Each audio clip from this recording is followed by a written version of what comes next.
was going to be here tonight as well to make his Smash Wrestling debut, was also unable to make it here tonight. So we will not be seeing the debut of the driver, at least not here.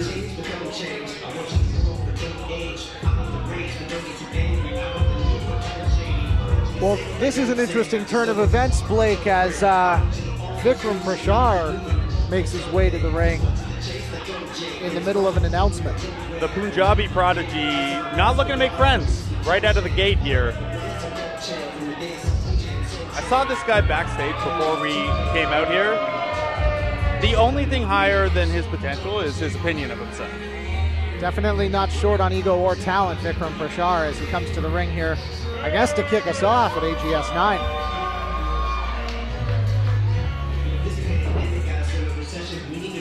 Is that how you get a debut? A match gets scratched and unannounced, you just come out and claim it? Sometimes you come down from commentary. For those of you in this cesspool known as Toronto, Ontario, allow me to introduce myself, one of the fastest rising stars in Ontario and the future of Smash Wrestling, Vikram Prasher, but you guys can all call me the Punjabi Prodigy.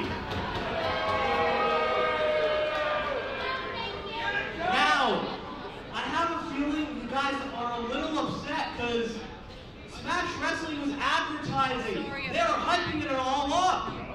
The debut of the driver. And unfortunately, you guys aren't going to get to see that tonight because he couldn't make it. But that's not what matters. What matters is that this was going to be my time to spotlight myself because I was going to pull off the ultimate upset and defeat the driver in the middle of this ring and leave you guys all disappointed. I'm a disappointment, really? Listen, that's not what your mother was telling me last night. Ooh. Blake, you don't go after the mothers. Now, since the driver couldn't make it, I was told I'd have a match tonight, and let's be real here, I know nobody in that locker room has the balls to come in the ring with me because I'd embarrass them. So tonight, what's gonna happen is the bell is gonna ring, and you are gonna count out the driver because I was told I was gonna have a match here tonight, and tonight will be my first victory here in Smash Wrestling. That's the only way you'll win! Oh, he's not here. I told you to do something. Okay, you don't do that, Blake. Count him out! Not the Smash lead official, Cody Ireland. I guess we're underway here. Vikram Prasher versus about the driver. Don't make me tell you again. Start counting.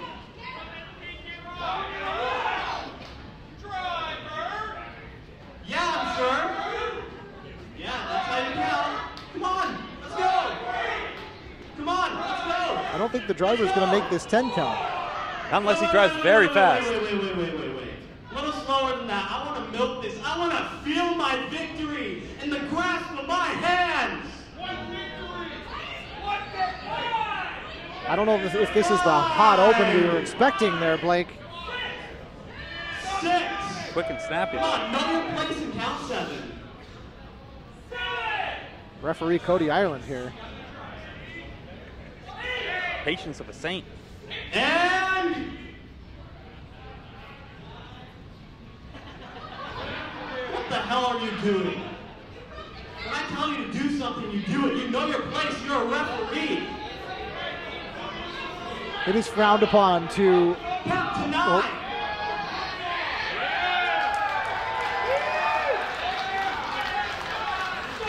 I'm going to assume that you only know me as referee Cody Ireland.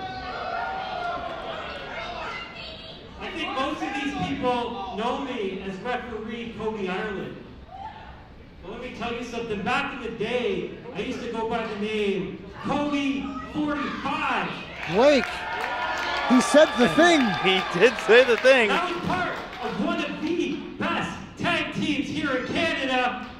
Shout out to Extremo. So if you need an opponent tonight, if Smash Wrestling needs you to have an opponent tonight, I don't see why it can't be me. Whoa. Are we going to see Cody 45 lace him up? Say, huh? He hasn't been an active wrestler in 8 or 9 years at this point. Wait a second. Oh my god. Okay, wait. I want to Did you just challenge me to a match? Yeah. You.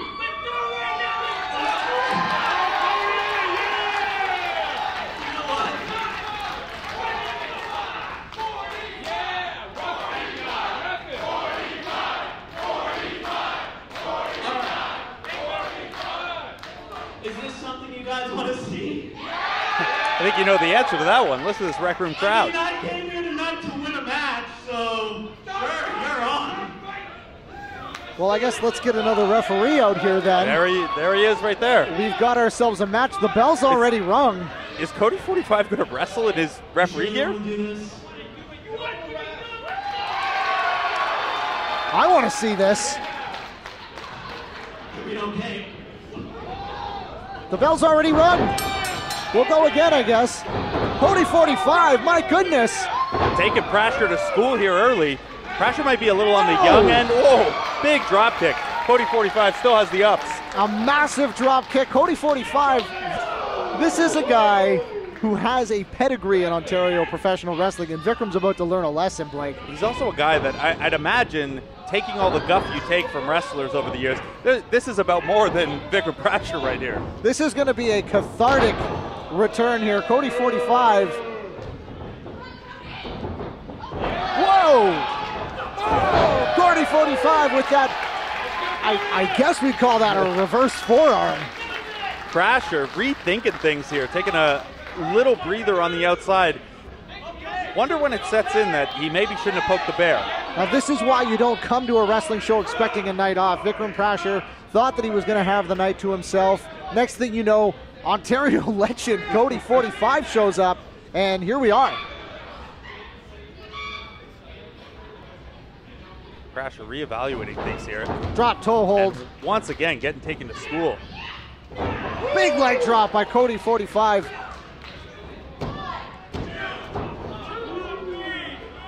Cody might be the vet, but you're not going to get a prospect like Prasher with just a leg drop there and shooting the half. Now some of those early pinfalls though, Blake, they're not necessarily about getting a win. It's about wearing your opponent down. It takes energy to kick out. It takes energy to get those shoulders off the mat at any point in a match. It does, and I do wonder too if it gets in Prasher's head a little bit. He accepted this challenge thinking it'd be a cakewalk, and when your shoulder only gets up after two, maybe he starts to doubt himself a little bit. Now this is just proof as well that at AGS 9 there's a magic in the air. Cody Ireland, referee Cody Ireland, has disappeared. Cody 45 is here in full effect. Now the other explanation here is that he's pro-labor and he's trying to get more experience for the young official who took a spot here, get him to practice on the 2-count cadence. I guess we got another PO at the pay window there. Whoa! Cody 45 cut off. Going for that suicide dive. Telegraphing it just a little bit there. I'm not sure Prasher's old enough to have a lot of Cody 45 matches scouted, but he definitely saw that one coming. Oh, and a big flapjack there. Now that hurts when you've been taking a lot of wrestling moves. 1, 2, here we go. Nope, Cody 45 kicks out. But when you haven't had that in-ring training where you haven't been wrestling and giving moves and taking moves, that hurts tenfold more. The combination of that as well as Cody 45 being choked on the rope here, you know, he's in good shape, but maybe he's not in Cody 45 shape. The combination of having your chest slammed like that and then choked out, the wind could become a factor here. Well, the thing about Cody 45, he's definitely still got the speed, he's still got the fire for this, but at the same time, when you've been out for as long as you have and you're coming up against someone as hungry as Vikram Prasher, it is definitely an uphill battle. We'll see how it goes here, but at this time, Vikram's in full control. Yeah, and for anyone who's not familiar with Prasher, you know, if he comes out here and is trying to steal a cheap victory with the 10 count, don't let that confuse you. he is a very, very legitimate prospect here in the Ontario scene. Absolutely, one of those rising stars that are definitely getting their due. I've also noticed him a little hungrier since a few months back when he was one of the victims in the Psycho Mike Body Slam Challenge. Well, that'll humble absolutely anybody, but at this point, you know, Vikram, it's clear that he's willing to settle for a count-out victory, but he's definitely not going to win the favor of the fans. If he wants to be a favorite here in Smash Wrestling, which I don't think he cares about, he needs to start thinking a little bit more about that.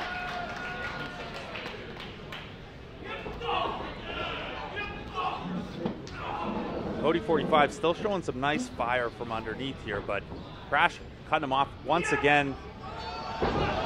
Cody 45 showing that you can't get it out of your system. Those instincts kick in quick. Would they kick in as quickly if you got back in there? No, I'm a broken old man at this point, Blake. Oh, a huge sit-out lariat by Cody 45. Boom, back elbow. Vikram Prasher's on the ropes here. On his way to being a broken young man. Swinging neck breaker, my goodness. Cody 45 is all fired up here.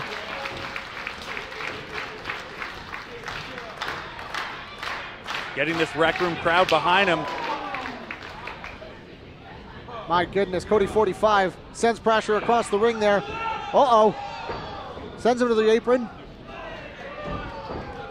Cody 45 taking to the skies. Whoa! Massive moonsault off the top, just misses his target. Big DDT. That smoothness there, that ability to, as Prasher gets his shoulder up there at 2, that ability for Cody 45 to recover from a missed top rope move right into, hey, here's a kick to the gut, here's a DDT. That's something that a guy like Prasher probably needs more reps to not only do himself, but anticipate.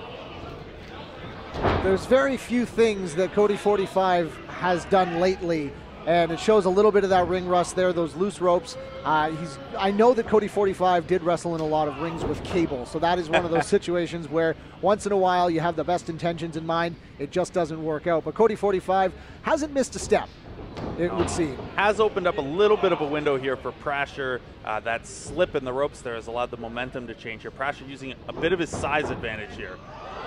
Boom, there he goes. Second time's a charm. You just need to find your footing in there. Sometimes it takes a little bit of extra time.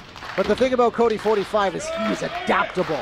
And you can't get that out of you can't teach an old dog new tricks, but sometimes the old tricks work just as well.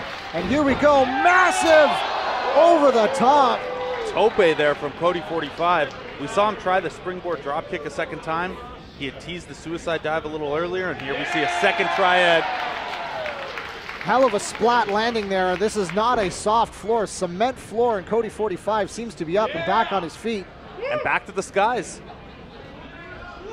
Cody 45, massive cross body. 1, 2, no, kick out. Vikram Prasher not going to go down that easily. You see the strength of Prasher to be able to launch Cody 45 off of him there, even with clearly a little gas right here. And you saw him wincing throughout that cover. I don't think he expected this at all. You know, that landing on that over-the-top move. Whoa, big German suplex there. Prasher goes for the cover. Kick out. Cody 45 showing that fire. You know, he mentioned Extremo, his former tag team partner. They were one of the most high-flying tag teams in Ontario for a very long time there. They were, and Prasher, you know, if there's been an edge for Cody 45 in this match when he's swung momentum, there's a little bit of the experience factor, but he does still have that speed, as you mentioned off the top. Prasher, though, the strength advantage. Rolling cutter out of nowhere. Cody 45 pointing to the corner. What's he going for here? This Rec Room crowd is all about it. Massive elbow drop. Is that going to be it? Here we go for the cover. 1, 2, 3. Cody 45.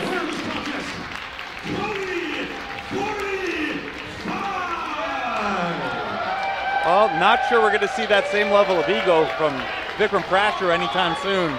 I feel like he hasn't learned a single lesson, but here's what we have learned is that anything can happen at AGS. And Prasher arguing here that his shoulder was up before the 3. Maybe a little belief that the referees stick together here? You know, I don't think we saw referee Cody Ireland at all tonight. I don't know. Vikram Prasher swears that he didn't win that one. Bleeding from the mouth as he passes us at the commentary table here. Biggest question that flows from here is, what's the referee schedule look like for the rest of the night?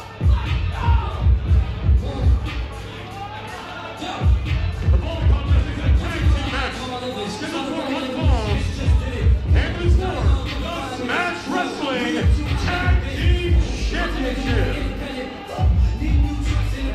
Introducing the challengers from Quebec City, Quebec. The team of the Double D, Dylan Donovan and Ian Pike, the Wonderboys. Coming out of Quebec, the Wonderboys here looking to make a statement and challenge for the Smash Wrestling Tag Team Championships against the red hot Books and Looks. Also challenging for the sharpest slow pitch jerseys I've ever seen.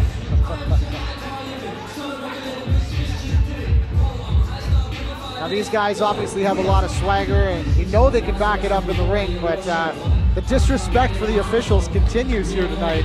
I guess they weren't watching our opener. My goodness.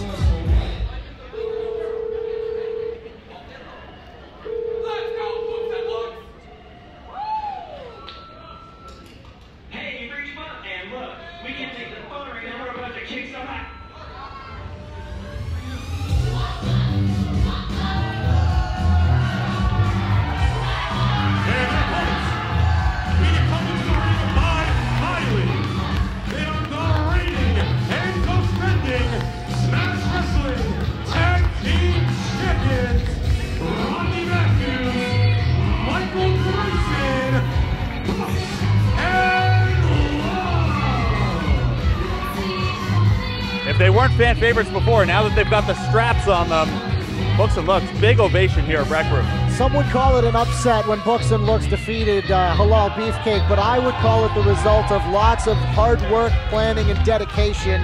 These guys have been on an absolute roll since scoring the gold, and having Milia by their side seems to be a big part of that. So with this team, with Books and Looks, you're seeing a team that's still very young, but still growing and learning and getting better with every title defense. And, well, it'll be interesting to see how the Wonderboys counteract that. Books and Looks in a very interesting new phase of that development that you mentioned as well, because they were the underdogs for a long time. They were on their way up, and now they're the team that teams are coming in from out of province to challenge for these titles. Well, and that's the thing. There's a difference between challenging for the championships and the pressure of holding those championships. Everyone's gunning for you. And as the champion, you've heard it said before, Blake, heavy is the head that wears the crown. Now this is usually a bad luck omen. The Wonderboys stealing the tag titles and holding them up. Now this is Stanley Cup 101. You don't touch the President's Trophy or the conference trophy on your way.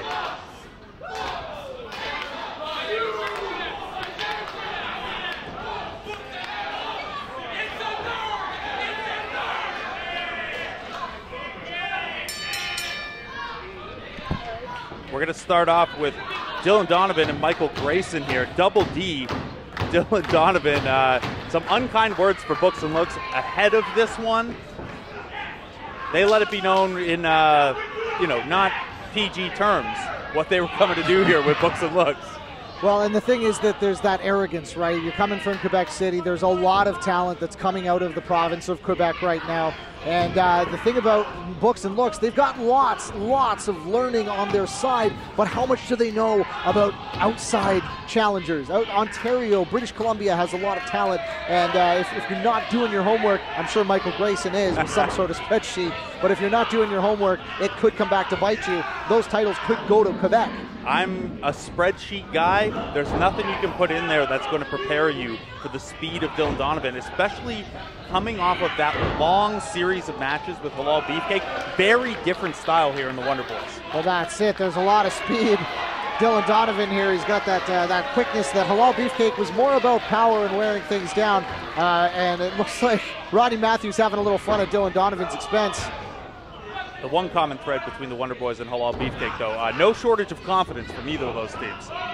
Oozing confidence, and sometimes you just got to fake it till you make it. These guys are champions in Quebec, as far as I know. They are. And that, so they know the pressures that come with being champions, and they also know what it's like to hunt for those championships and want to be holding that gold.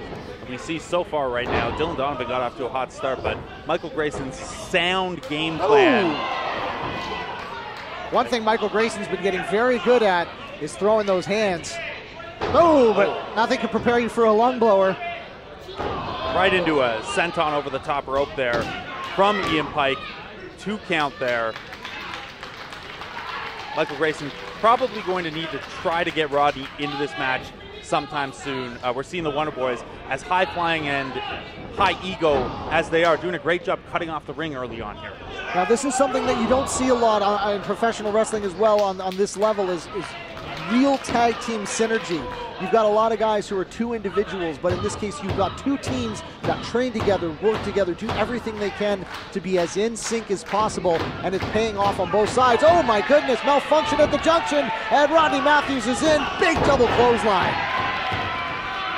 And here you see, the books and looks contrast isn't just about the name and the approach, it's also about the style in the ring. Rodney Matthews bringing a little bit more strength and flair, whereas Michael Grayson a little bit more on the technically sound side. So this is going to be an interesting change in look for the Wonderboys as well. Well, and the intensity of Rodney Matthews has ramped up since they won those tag team championships, because he knows what's at stake here. He knows that the bigger paydays go away if those championships go away, and these guys don't want that at all. There you see another tag team maneuver as Matthews flips Grayson into the head scissors there. Donovan down in the corner. Assisted Rana, and I think Miley might be having an aneurysm at ringside. Well, that's a move that we've seen Miley pull out more often than we've seen Michael Grayson pull that one out. I know she's been spending a lot of time, in addition to prepping for her own matches, getting these guys ready for the different style of opponents that they're facing, and that goes beyond just hitting a loaf of Wonder Bread with an axe. Well, we talk about the dedication of Books and Looks. They purchased their own ring. Oh my goodness, low bridge there. I don't think the referee saw it. Boom! There again, you're seeing the connectivity between Wonderboys here. Oh my goodness, and then a case of anything you can do, I can do better. Both members of Books and Looks down on the outside here.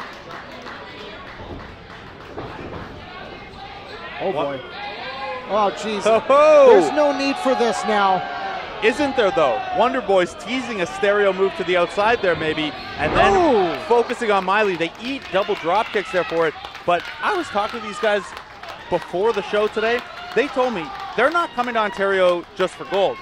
They're coming for Ontario's women as well. But here's the thing, Blake, is Miley has been used in this capacity before against her will, where she distracts the opponents without even knowing that she's going to do it, and then it always ends up biting the opponents right on their keisters, and we're seeing that here as Books and Looks is back in control. We saw that a lot in the series of matches with Halal Beefcake, where they were, they had Bryce Hansen in with them in one match that Miley participated in as well. Beatdowns of Miley, and how did that all end up in the end? Books and Looks take the tag team titles from Halal Beefcake. Wonderboys, you can try to get Books and Looks off their game. There you see another assisted splash. Just a great series of tag team maneuvers from both of these teams so far. It's really impressive to see, because you can tell that both teams have been putting in the time, and it just shows the prestige of the Smash Wrestling Tag Team Championships, which have been, oh my goodness! Once again, Ian Pike taking advantage of the referee just quickly looking in another direction. Michael Grayson gets his shoulder up there at 2, but a terrific kick from the outside to Ian Pike as Grayson tried to use the ropes. And that's ring awareness as well, knowing that Michael Grayson is on his way and throwing that kick, perfect timing, well executed, and now, just like that, the Wonderboys are back in control. Donovan right in the face of Rodney Matthews, and then another, this is a little whisper in the wind there. Could we have new champs? No. Okay. Once again up at 2, but we're back to the situation we were in very early in this match before Matthews' brief stint in there. Is Grayson's got to get a tag. My goodness. Eats a drop kick there. The height on that drop kick, very impressive. This is the thing. There are 2 sets of teams in here, but at the same time, these guys know how to do what they need to do in singles competition. They just function better as a unit.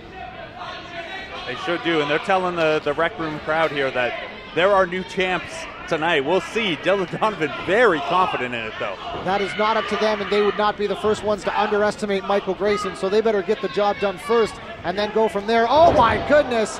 Massive assisted double stomp, and that could be it. Somehow Grayson's still getting a shoulder up.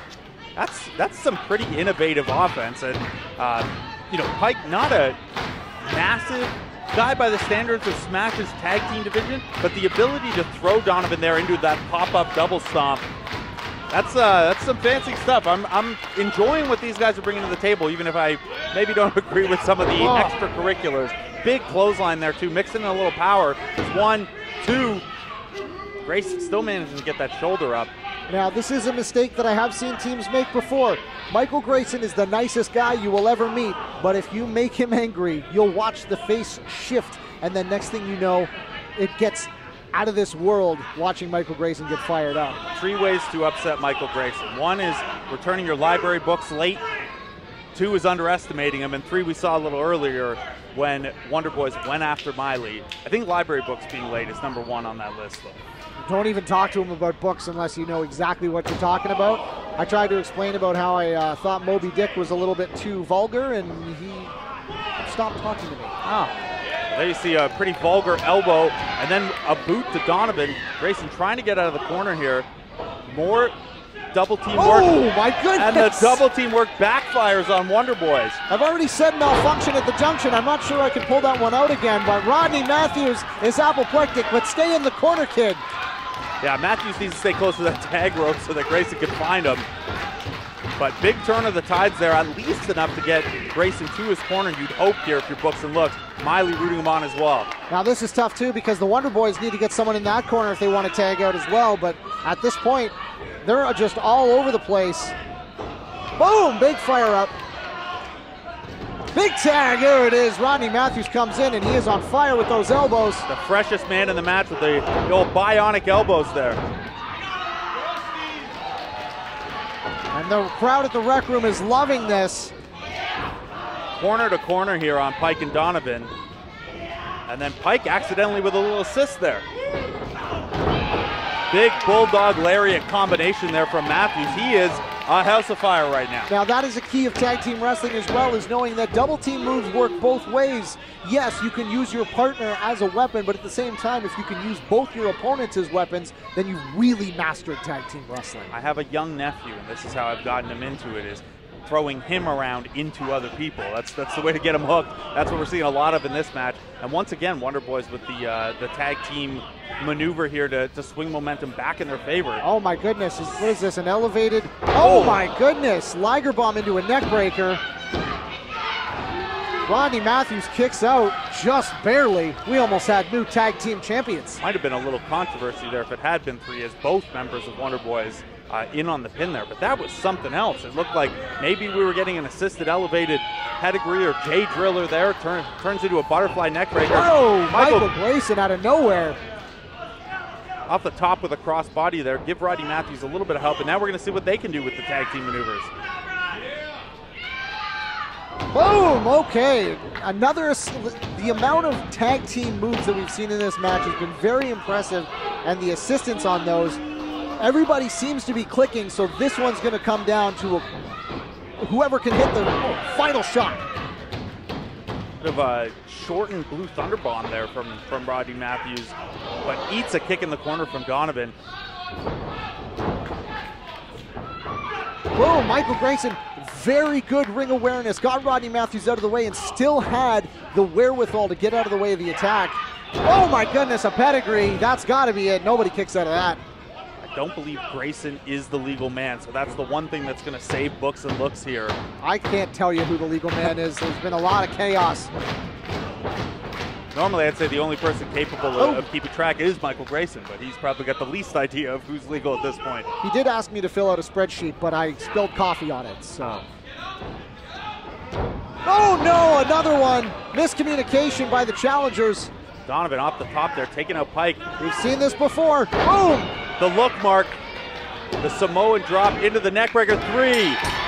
Books and looks retain the Smash Tag Team Championships. Where's this contest? And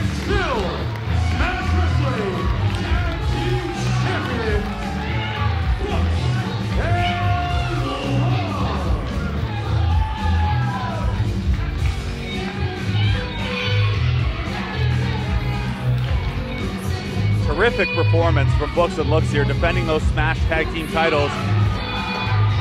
And they are on the roll of a lifetime there. Books and Looks have just been doing so well, it appears that they can do no wrong.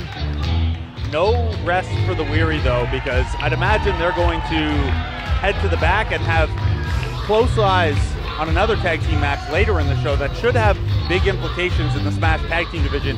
TDT taking on Aerostar and Drago. Well, and as we get closer to Super Showdown, you know, AGS 9 is just flying by here.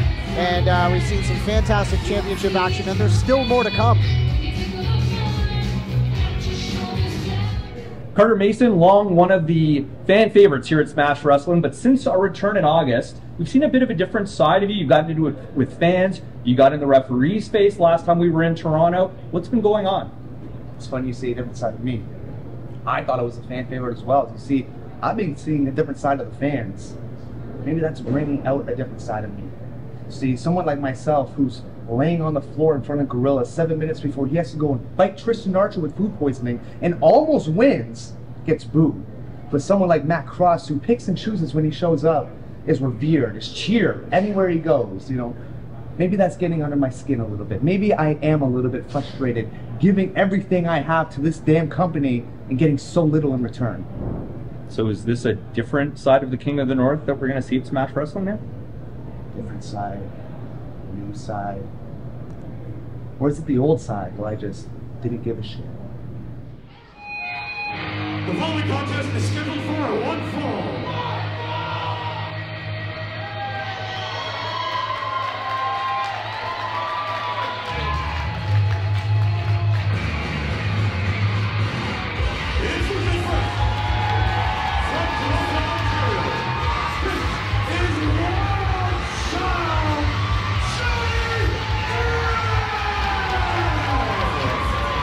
A perennial favorite of the Smash Wrestling crowd, the Wild Child, Jody Thread. We expect nothing less from Jody at this point, Blake. Very exciting wrestler, very exciting rise around the scene here and outside of the scene here a little bit as well. I got a chance to see her when AEW was in Toronto not that long ago. She took on Athena in an excellent match. Always love a chance to see Jody Thread. Now we talk about championship implications. This will be one to watch.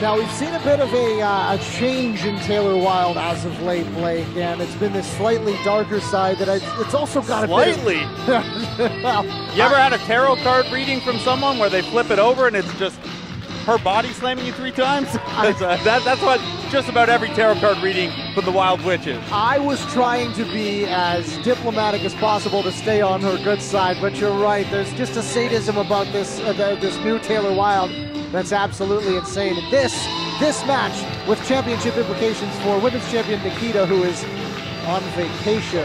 Yeah, I gotta say, not to tell you how to do your job, don't think this is gonna be one for diplomacy. When both competitors have Wild in their name, Wild Child, Jody Threat, Wild Witch, Taylor Wilde, I think diplomacy can go out the window. Well, the fans very much on Jody Threat's side, no surprise there. But Taylor Wilde is a seasoned veteran. Of course, an Impact superstar, Impact Wrestling, as well as back when it was called TNA. She's been around for quite some time. She knows some tricks. And 17 years in the business, which kind of just highlights how young she got started and how early she started building that experience up. Jody Threat on the lighter end in terms of years of experience, but on quite a run lately. She's been making up for the experience difference by getting those reps in and making sure that she's wrestling everywhere she can, anyone she can. And this is going to be a very interesting contrast where Taylor Wilde's got a little bit more of a methodical style to her. And Jody Threat is literally chaos in boots. So yes, she would like to hit hard and hit often and hit as much as both competitors could take. This is a bit of an interesting thing anytime you watch a Jody Threat match. She seems to get a kick out of being on the wrong side of things nearly as much as on the right side of things. Well, and sometimes you see, there's different strategies that can be taken by pro wrestlers. You try to get the last big move in, or you try to out-wrestle each other. I feel like these two are just going to punch each other in the face until someone can't get up anymore. That seems pretty likely. What we do see, though, at the start here, a little bit of mind game playing for Taylor Wilde. She knows the crowd isn't on her side. And seems to be playing into that a little bit here. Taylor Wilde definitely playing the head games, but I don't know if it's going to work on Jody Threat because I don't know what's exactly going on up there, and I'm scared to find out. Yeah, you can put whatever you want in someone else's head, and then it doesn't really matter if they knock you upside yours.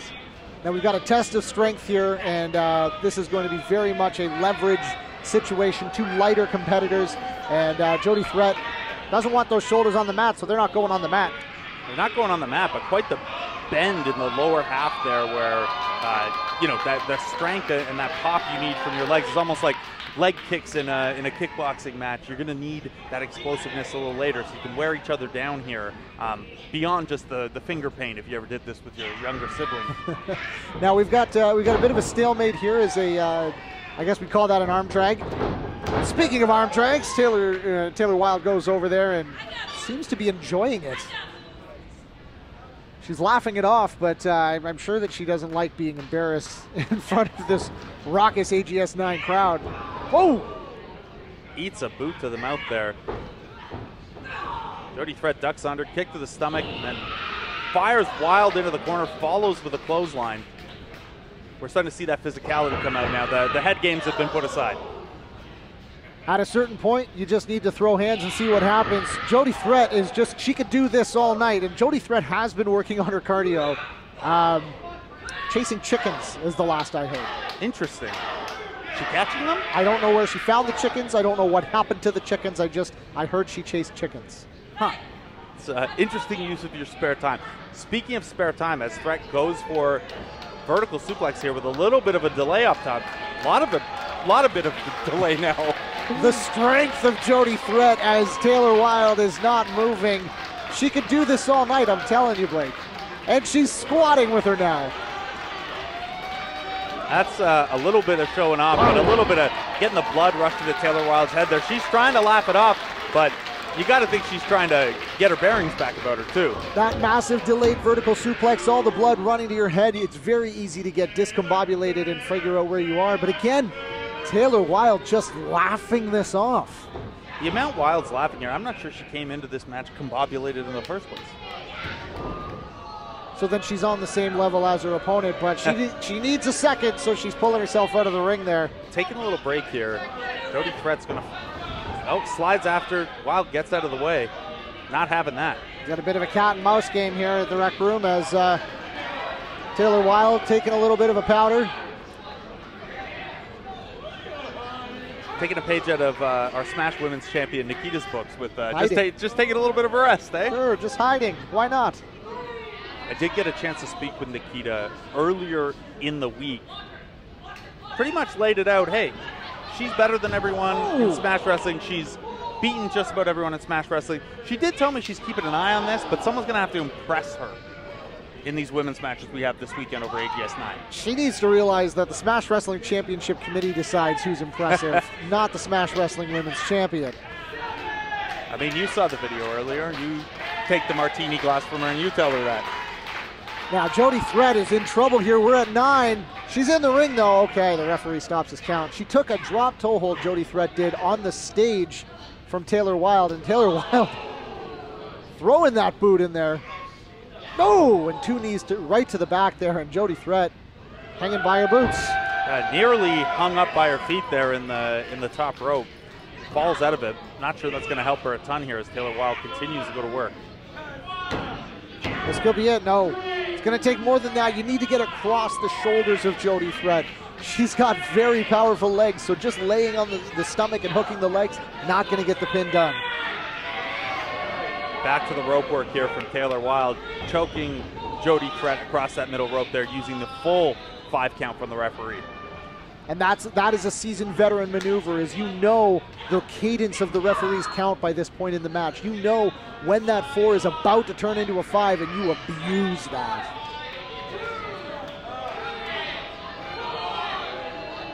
Oh, she almost got to 5 on that one, though. She's got to be a little more careful.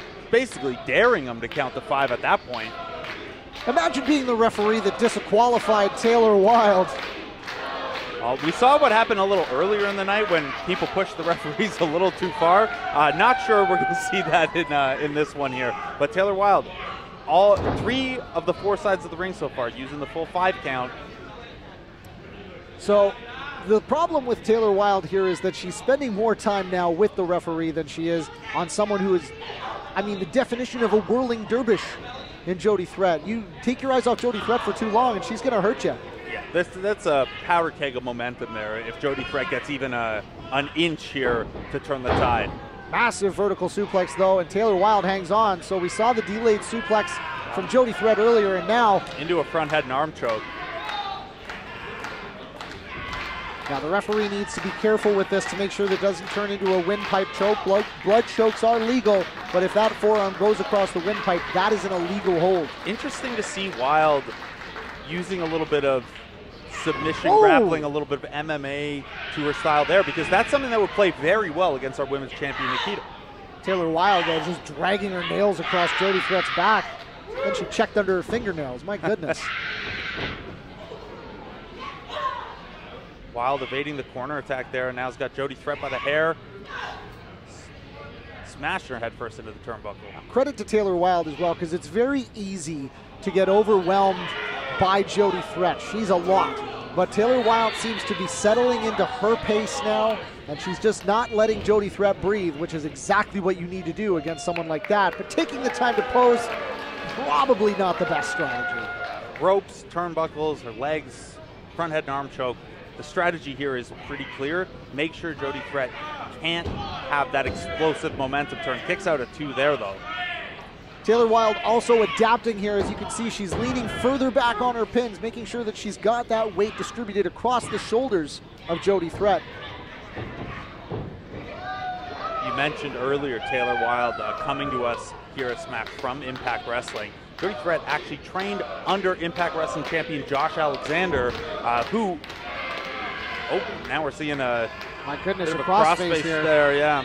Now, the thing about Jody Threat is that putting her in a submission move is basically daring her to give up, and I don't think Jody Threat's going to do it. I don't think she would know how. No. Yeah, it's just not in her.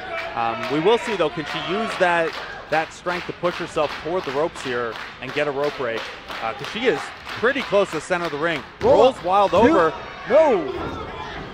Wilde able to flip it right back into that crossface. Now Jody Threat does have a very strong vertical base. Her legs are very strong, but everyone's the same height and everyone's the same strength when you're lying on the mat.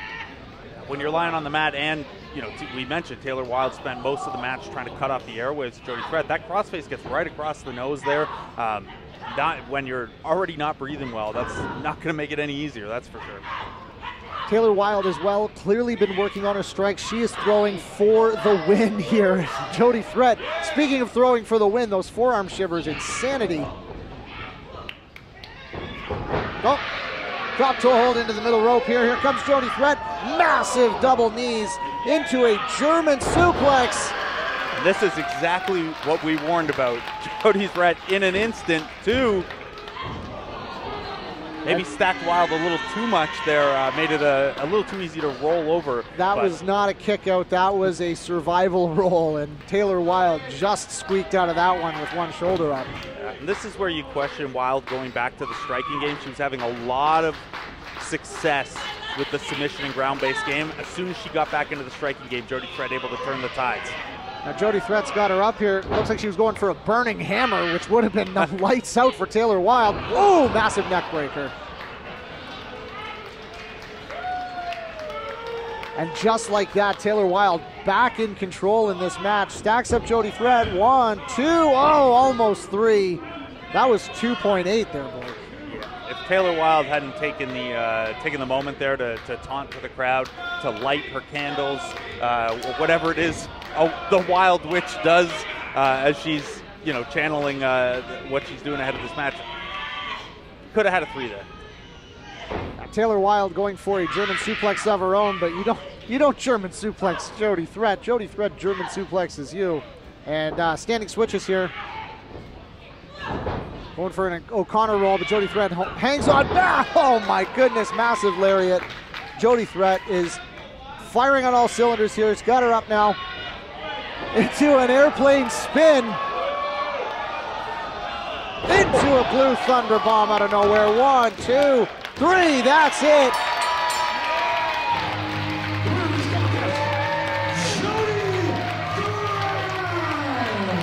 A well-deserved victory and a hard-fought battle. Take nothing away from the Wild Witch, as that one was hard-fought on both sides. That's a heck of a move, that inverted airplane spin or torture rack airplane spin into the thunder bomb. That's a pretty innovative one. Now it feels like Jody Threat, she doesn't even get moving until she's been spinning around a few times. So looking good as we head into Super Showdown. You got to be thinking that Jody Threat has to be a credible contender for Nikita, even though she has lost to her in the past. Yeah, Nikita's on vacation, but she's going to have to make sure she catches the tape on that one, because Jody Threat comes out of that one looking very impressive.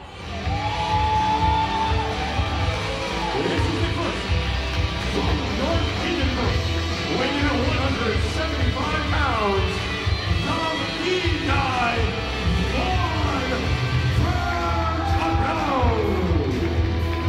I know I wasn't in the booth with you for those Smash WXW shows. This guy right here, though, maybe the person who stood out the most to me in those matches, going the distance with Axel Fisher.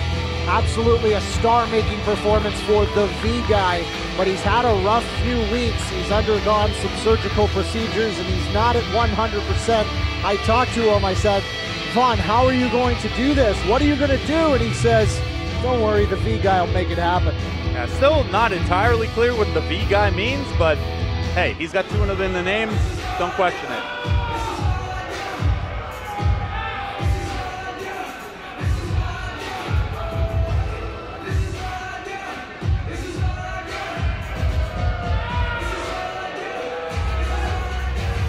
Introducing participant number 2, from Brooklyn, New York, by way of King City, weighing at 190 pounds, the King of the North,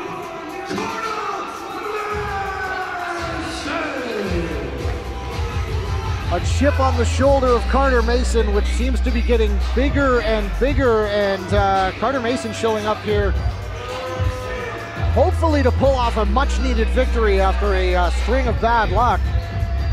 A big attitude shift from him, at least if that entrance and his interview that we heard a little earlier is any indication.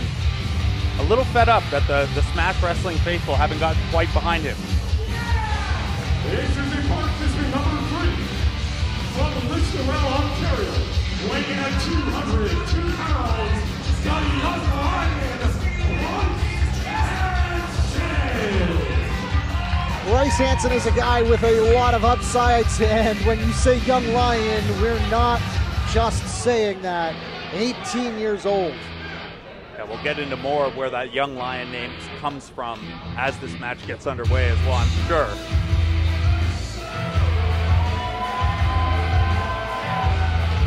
Introducing participant number 4, from Toronto, Ontario, weighing in at 297 pounds,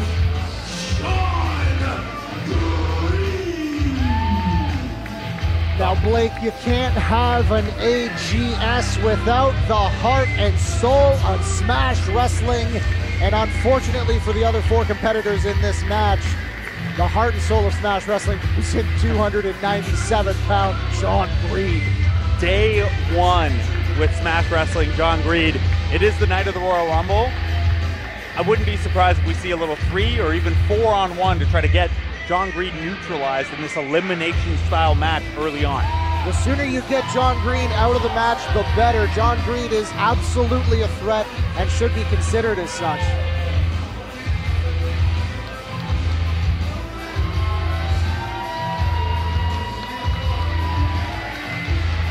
one of the Smash Wrestling Originals, long overdue for a Smash Wrestling Championship. If you speak to him about it, he'll be the first to tell you. And this could be his next step towards that championship. And what a chance to prove you should be next in line.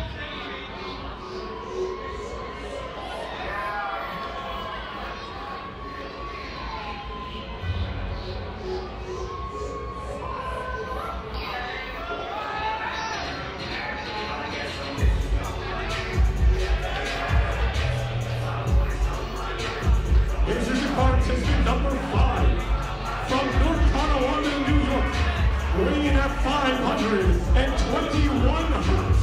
He is the Smash Wrestling Champion, the remix of professional wrestling, Bennett. Well over 1,300 days as the Smash Wrestling Champion.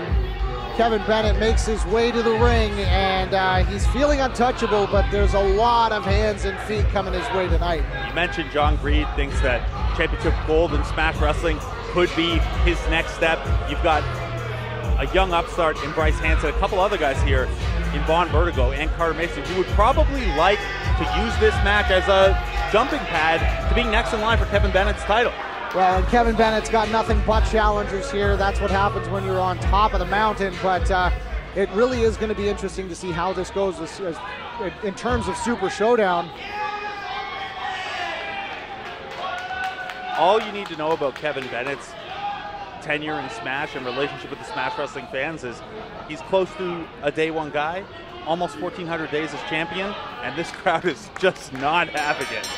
Well, and that's it. So this is a 5-way elimination match here, and the bell is rung. But it doesn't look like we're ready to get going. Carter Mason has a microphone.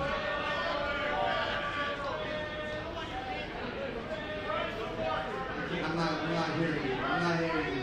Shut up. Shut up. This is now on my time. No. See, I've given you my time. I've given you your time for over a year. I played the smiles, I played the good guy. I came back from England. Shut up, I'm talking. This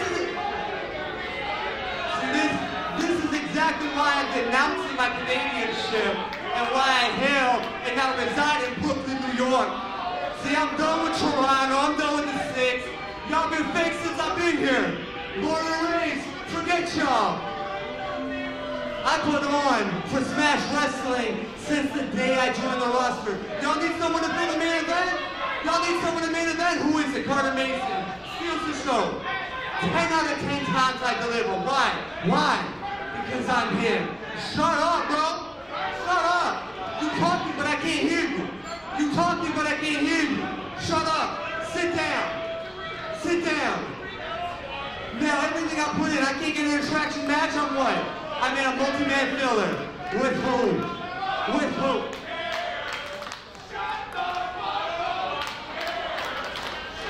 The Smash Wrestling faithful don't want to hear any more. The last year I've been wrestling Homicide in Brooklyn. What you been doing? The last year I've been wrestling Chris Masters in Halifax. What y'all been doing? The last year I've been wrestling Window Local in Toronto. What y'all been doing? Because I've been successful. I've been killing it. And now what? I got Bryce Hansen. 15 minutes of fame, flash of the pan. I've seen thousands of you. Let's see who's still here a decade from now. We got who? We got Vertigo. Yeah. A kid who's been trying to fill my shoes since the day he's met me. Dreams of filling my shoes, but that's the only place you'll ever do it. In your goddamn dreams. Then we got who? We got Kevin Bennett. Shut up, stand back. Stand back. I beat your ass before I'll do it again. We got who? Kevin Bennett? I haven't seen you win a match that you haven't bought off and paid for in over a year. Kind of like those YouTube streams you paid for, bitch. Wow. Shots fired. And last but not least, we got the most pathetic one of all. We got Jonathan Greed. We got a no-name mid-carder who should be a main eventer, but he's too goddamn lazy to get off his ass. Oh, and just like that, Carter Mason goes to sleep. John Greed was having none of that. I think John Greed had enough of it before Carter Mason got to him. But once you start calling out John Greed's commitment to this. Blake, the bell is rung. 3. Carter Mason has been eliminated. Carter Mason has been eliminated. He sure has. He absolutely has. You know how heavy a foot gets when there's 297 pounds of man behind it? Especially fed up John Greed. And right back to chilling in the corner is the heart and soul of Smash Wrestling. Here's the thing. Carter Mason might have been justified in a couple of those points about how he has been kind of the ultimate sixth man for Smash Wrestling, filling in wherever we need him on the card and maybe not getting the love he thinks should come from that. But you don't come at the heart and soul of Smash Wrestling. Carter Mason has been eliminated. He is out of this match. Is he? He doesn't seem to think so. Carter Mason trying to fight his way back into the ring. He has officially been eliminated from this 5-way elimination match by John Greed, but he is not going quietly. He didn't come in quietly. He's not leaving quietly.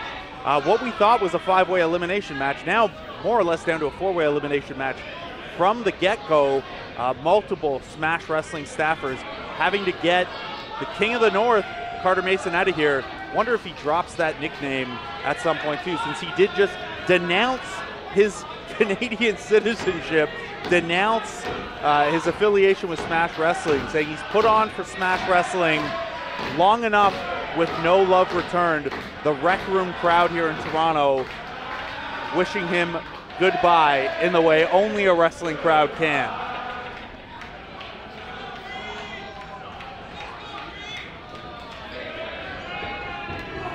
Fans individually saying goodbye to Carter Mason as well. And we have an actual match underway now.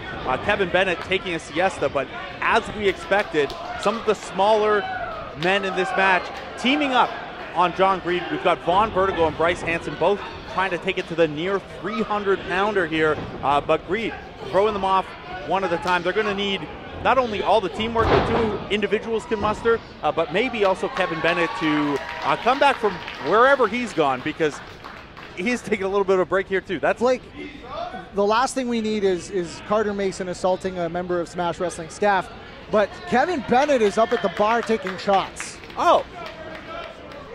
So a complete lack of regard. I don't think you can take a shot at the bar topless in this establishment. Not without bringing a couple pints over to the commentary table on your way back to the ring. I mean, it'd be nice, but it's Kevin Bennett, so he'd probably spit in them. Yep, that's true. Doesn't even look like he's getting a shot for his, I guess, hype men, we'll call them. Now, Bryce Hansen and Vaughn Vertigo, I'm not sure if they want a drink or if they want the champ. They want the champ. But this, getting into it with Sweet Lou. Oh my goodness. Okay, so now we've got a situation where the Kevin Bennett experience has been taken out. They're coming back to the ring here. Bryce Hansen delivering some chops to the champ. Go! Throws him into that wooden pillar just outside the ring post. Those pillars have stood for decades upon decades, and they're not going to give in to Kevin Bennett's cranium.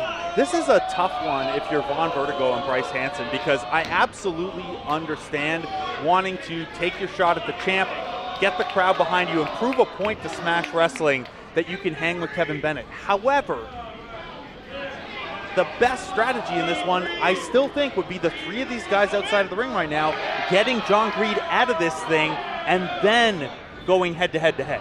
Now, Blake, here's the thing. John Greed has had a lot of time to recover from that early onslaught of Vaughn Vertigo and Bryce Hansen. Oh. It looks like the heart and soul of Smash Wrestling is pumping just fine at this very moment. Couple of big, meaty clotheslines there.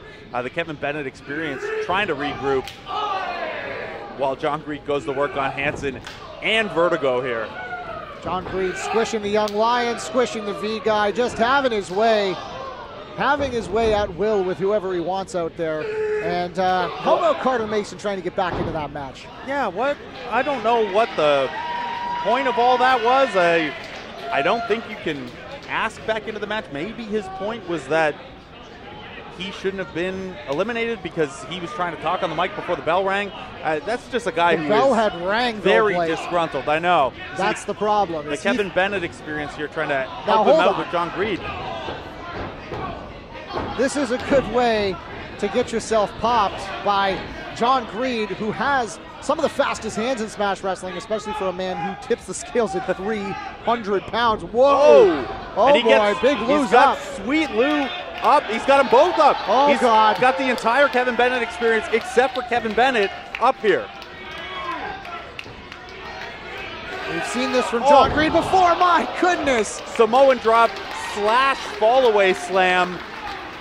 Bodies flying that are not even in this match. I think that's got to be it for Sweet Lou for tonight. Bryce Hansen tried to pick up the pieces here and get John Greed while he's, still recovering there. Not even an 18-year-old as strong as Bryce Hansen is going to be able to get John Greed up in that fireman carry position. Bryce Hansen, you gotta love his chutzpah, I guess you could call it, but yeah, John Greed was having none of that. Bryce Hansen's a fascinating prospect. You got to know who you are a little bit more than to try to get John Greed up like that at this point in the match, especially. Now Vaughn Vertigo, my goodness, showing that quickness. Again, we mentioned Vaughn Vertigo has had some medical issues over the last little while. Appendix surgery. Appendix surgery. It's something that it is usually a pretty quick recovery, but at the same time, not for someone who's got to get in the ring and wrestle. Certainly not, and these things are, different in each case. You know that my main job is covering basketball. OG Anunoby for the Toronto Raptors missed the entire championship run after appendix surgery. And there's the Vonton out of nowhere. Every time Vaughn Vertigo hits that, it lands with such effective authority that it could be the end of the night for John Greed if he's not careful. A bit of a mistake here from Vertigo going for that pump kick in the corner. Greed catches the foot. My goodness. The leg is the strongest part of the body, and if John Greed can throw you around by your legs, then there's not really much hope for anything else here. And we've got a package. Nope. Vertigo's kicking out. Nope. Oh, a package power bomb. That's it. The night is over for Vaughn Vertigo. My goodness.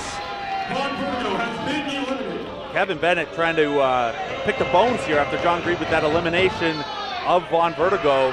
Now this is what you need to do with John Greed, though. You need to get him off his feet, because if he has a vertical base, he has a power advantage. But if you can get him down and just punch him in the face a bunch of times. Not sure what the incentive to get him out of the ring here is. Be interesting to see if Bryce Hansen gets a little one-on-one moment with Kevin Bennett here. Oh, hang on here. The Kevin Bennett experience just threw John Greed into the ring post outside the ring. There's the answer to my question. Why do you want John Greed out of the ring? That's where the shenanigans happen. Yes, your cronies can go to town on him. We've got Bryce and Bennett, or Bryce Hansen and Kevin Bennett here. Bryce Hansen, 18 years old. He's coming off of a seminar down at the New Japan Dojo in California.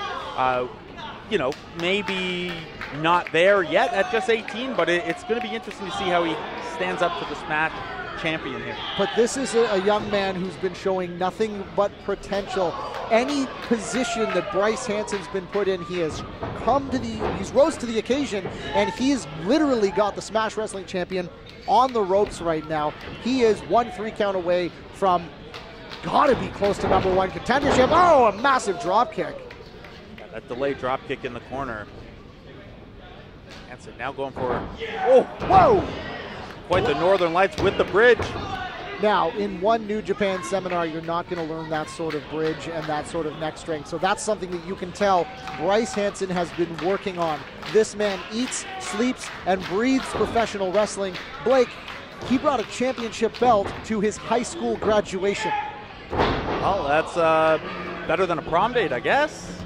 I don't know. I guess it depends who you talk to. I didn't have either, so.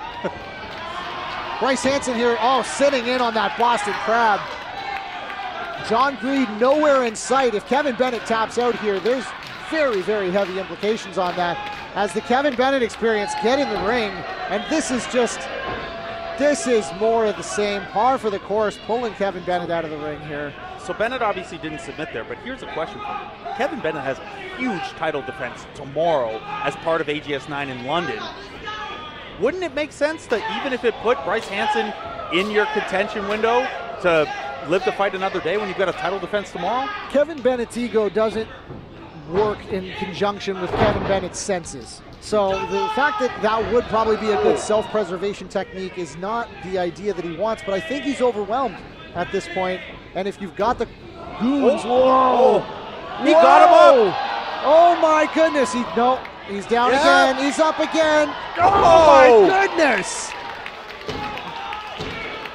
Oh, John Greed gets the shoulder up. I don't think I've ever seen someone get John Greed up like that. It took a few tries, but 297 pounds in a Samoan drop. Bryce Hansen has shown up to make a statement, and I would say statement made at this point. Absolutely, if for the strength alone. He's also, in the final 3 here in our 5-way elimination match. Uh-oh.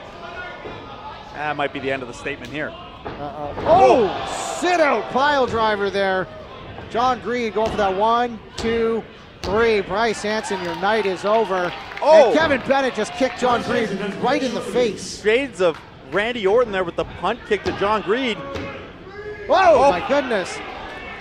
Gets a shoulder up. We're down to one-on-one here. You mentioned off the top, John Greed thinks that championship gold may be the next step for him in Smash Wrestling as a Smash Wrestling original.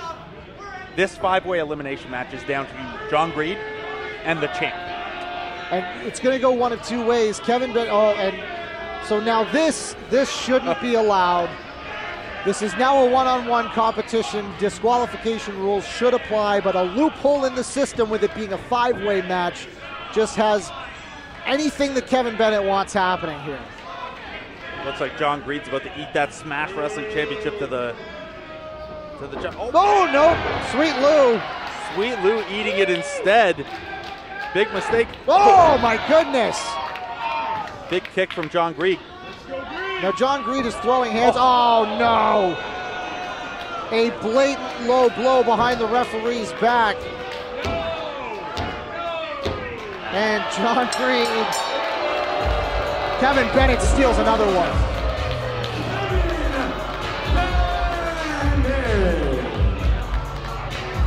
I don't care how big you are, what you tip the scales at. You get a boot from an athlete like Kevin Bennett right between the legs, that's going to keep you down. How many times he can't keep getting away with this, Blake? Can't he? We're talking about 1,336 days as Smash Wrestling champion.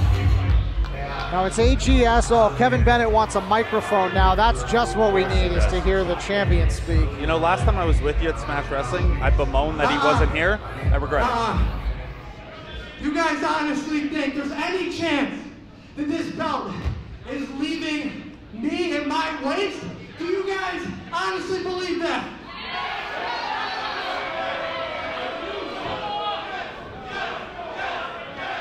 I just want to say, there's no reason I should have even been in that match. Look at what I proved to you guys. Day in and day out. Day in and day out, it doesn't matter what you throw at me. You can put me in a 5-way or whatever. I just beat all of these guys by myself. Debatable. Everything I do is by myself. I don't need anyone to help me achieve my goals. And you guys are gonna see tomorrow, when I put this title up against Psycho Mike Rollins, the same outcome is gonna happen. I'm gonna leave London as the champ.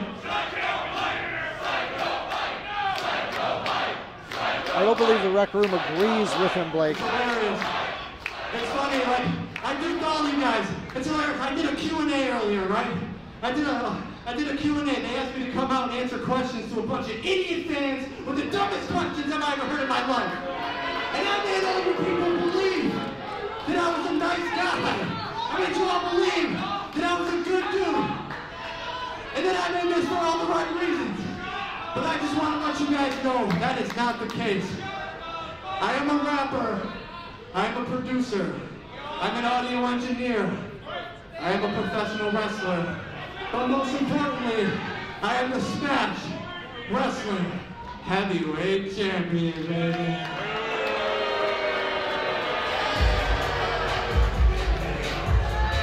What a piece of work.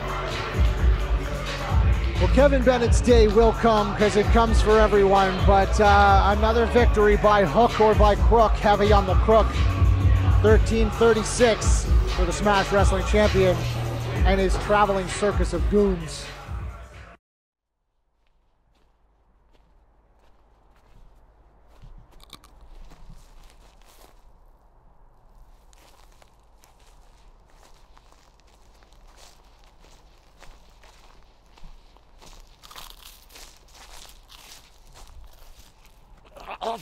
sir.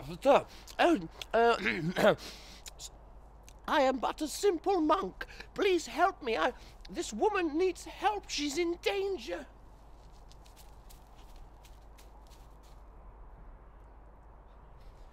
Sir, I don't think you understand this woman. She's bleeding. Unnaturally, follow me.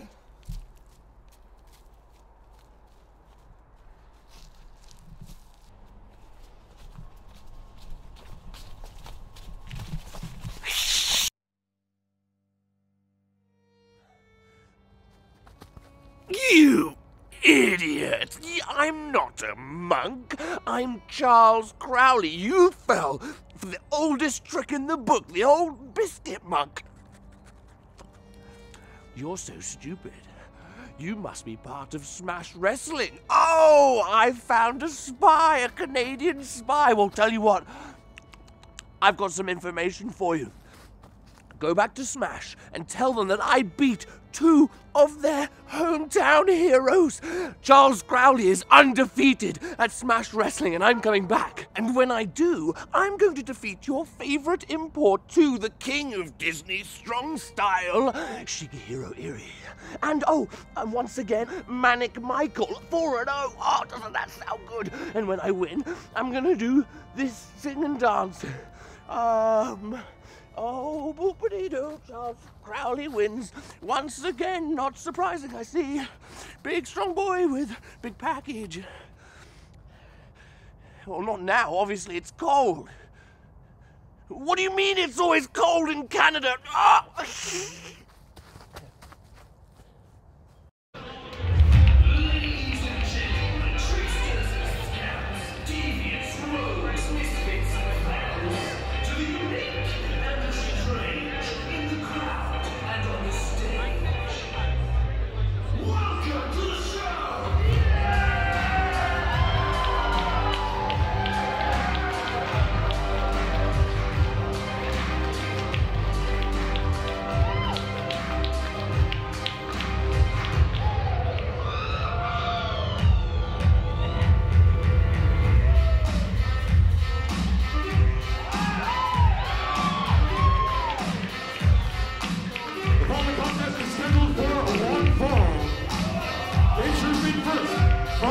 Traveling carnival, weighing in at a spectacular 205 pounds, Mr.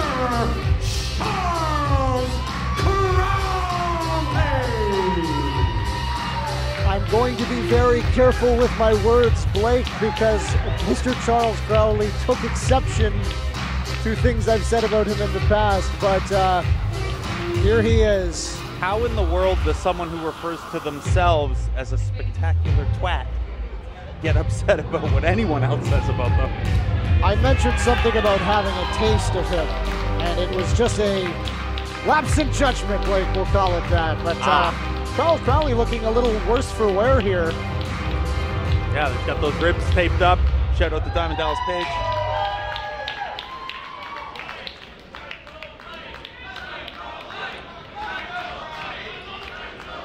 Now, Mr. Charles Crowley defeated Psycho Mike upon his first visit to Canada.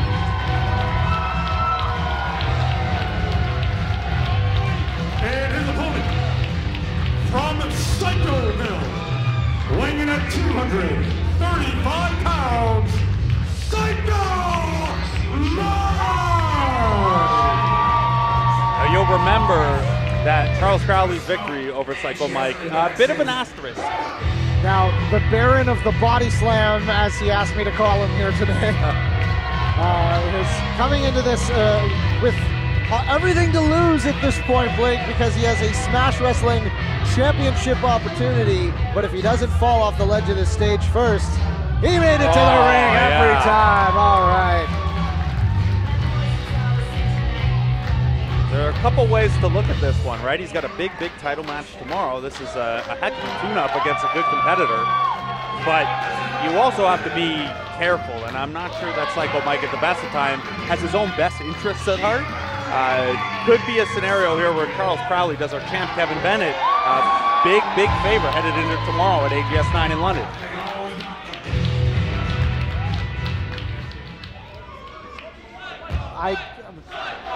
Mr. Charles Crowley asking for a microphone here. Turn it on, Charles. Oh, I figured it out. There you go. Okay. Who are you chanting? Yeah? Well, guess what? I have news for you. This Psycho Michael isn't all as good as you think. No, I mean that you're not a good boy. Okay? Because here's a little bit of information.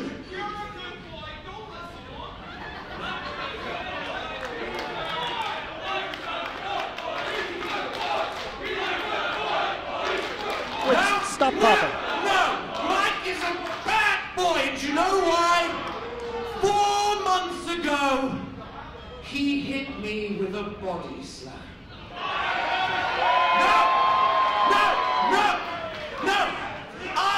I have been injured for 4 months. I have been bedridden. I couldn't even stroke my dog, and yes, okay, I don't have a dog, but if I did, I couldn't stroke it. I don't think he means dogs. 4 months? My body slam injured you for 4 months? It is a good body slam. It's a hell of a body slam. He's been working on it. There you go, the crowd echoing us.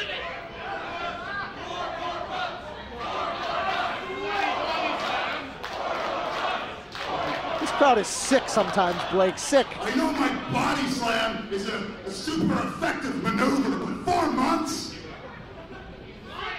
I don't buy it. The sample size is too small. I am gonna need a more convincing testimony. Oh, really? Let me introduce to you your larger sample size. What Come is on happening? out, everyone! Everyone back there, yes, thank you. Thank you. That's right. See, these, Michael, are just some of the people who you've had. Children, Michael! Blake, this. Children! My goodness. Hold on here. Greed, children? Really? This isn't even including the dog he fought in London in September. I don't know how to feel about I'm this. distraught. I'm incredulous. I'm so sorry. No. I can't do it. I can't have this on my conscience. From this day forward, I promise, no more body slams. And henceforth, from this day on, I vow to use a safer alternative. What could this be?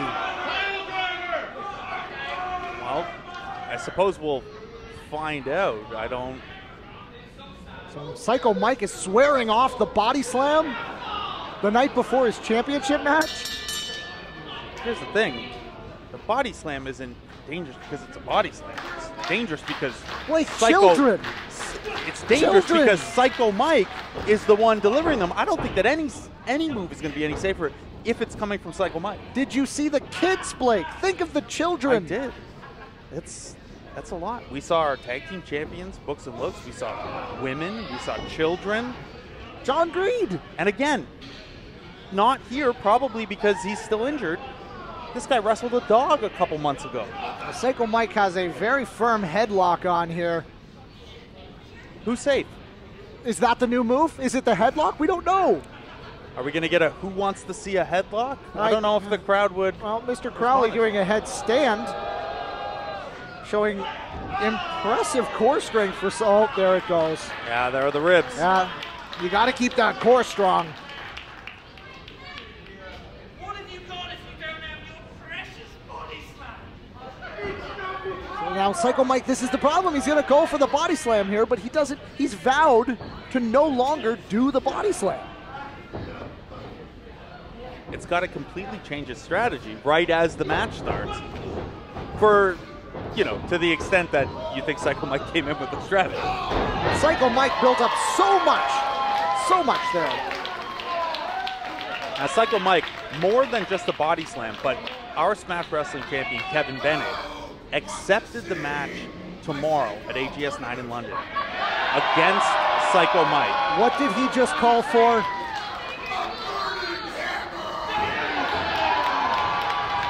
Did he suggest a burning hammer? I believe he just said a burning hammer. And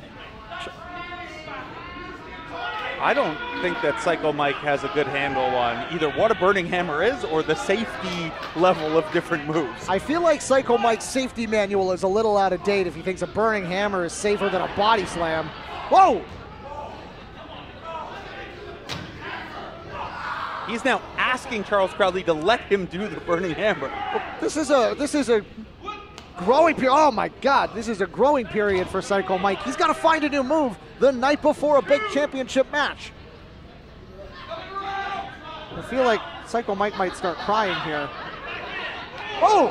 Now, I would have come into this one if you told me before this match that Charles Crowley was dealing with a rib injury, that he was trying to get Psycho Mike to stop using the body slam with, I would say, yeah, he's a trickster. He's a scamp. That's his whole, that's everything I know about Charles Crowley is not to trust him. But we've seen, he's gone for things a couple of times where those ribs have cost him.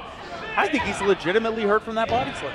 Well, now he's probably got at least some sort of skull damage as Psycho Mike just repeatedly ramming the head of Mr. Charles Crowley into the ring apron, the hardest part of the ring, Blake. It is the hardest part of the ring, and I don't, Wow, and there's something to be said about momentum at this point, as Mr. Charles Crowley still bouncing. Yeah, you ever see one of those perpetual motion machines, the little balls that you started going and it just never stops? That appears to be Charles Crowley's head in the apron right now. The poor guy is in a trance, it seems like, after that body slam. Psycho Mike making sure that doesn't lose steam. Now, Psycho Mike has a very strong upper body. This could go all night. Oh, jeez. I'm unclear on what he's upset with the official about here. Does it matter? It doesn't. Does it ever matter? He's always upset with somebody about something, and now he can't use his body slam, Blake. I'm glad he overcame his fear of that little area between the stage and the apron. Did he just say, who wants to see a burning hammer off the stage? This is getting out of hand. It's too dangerous. See, he's coming around now. Psycho Mike is figuring it out. He's going to find a less dangerous maneuver. And he's going to get chairs to do it on? Now, Smash Wrestling staff put a lot of time and energy into these chairs.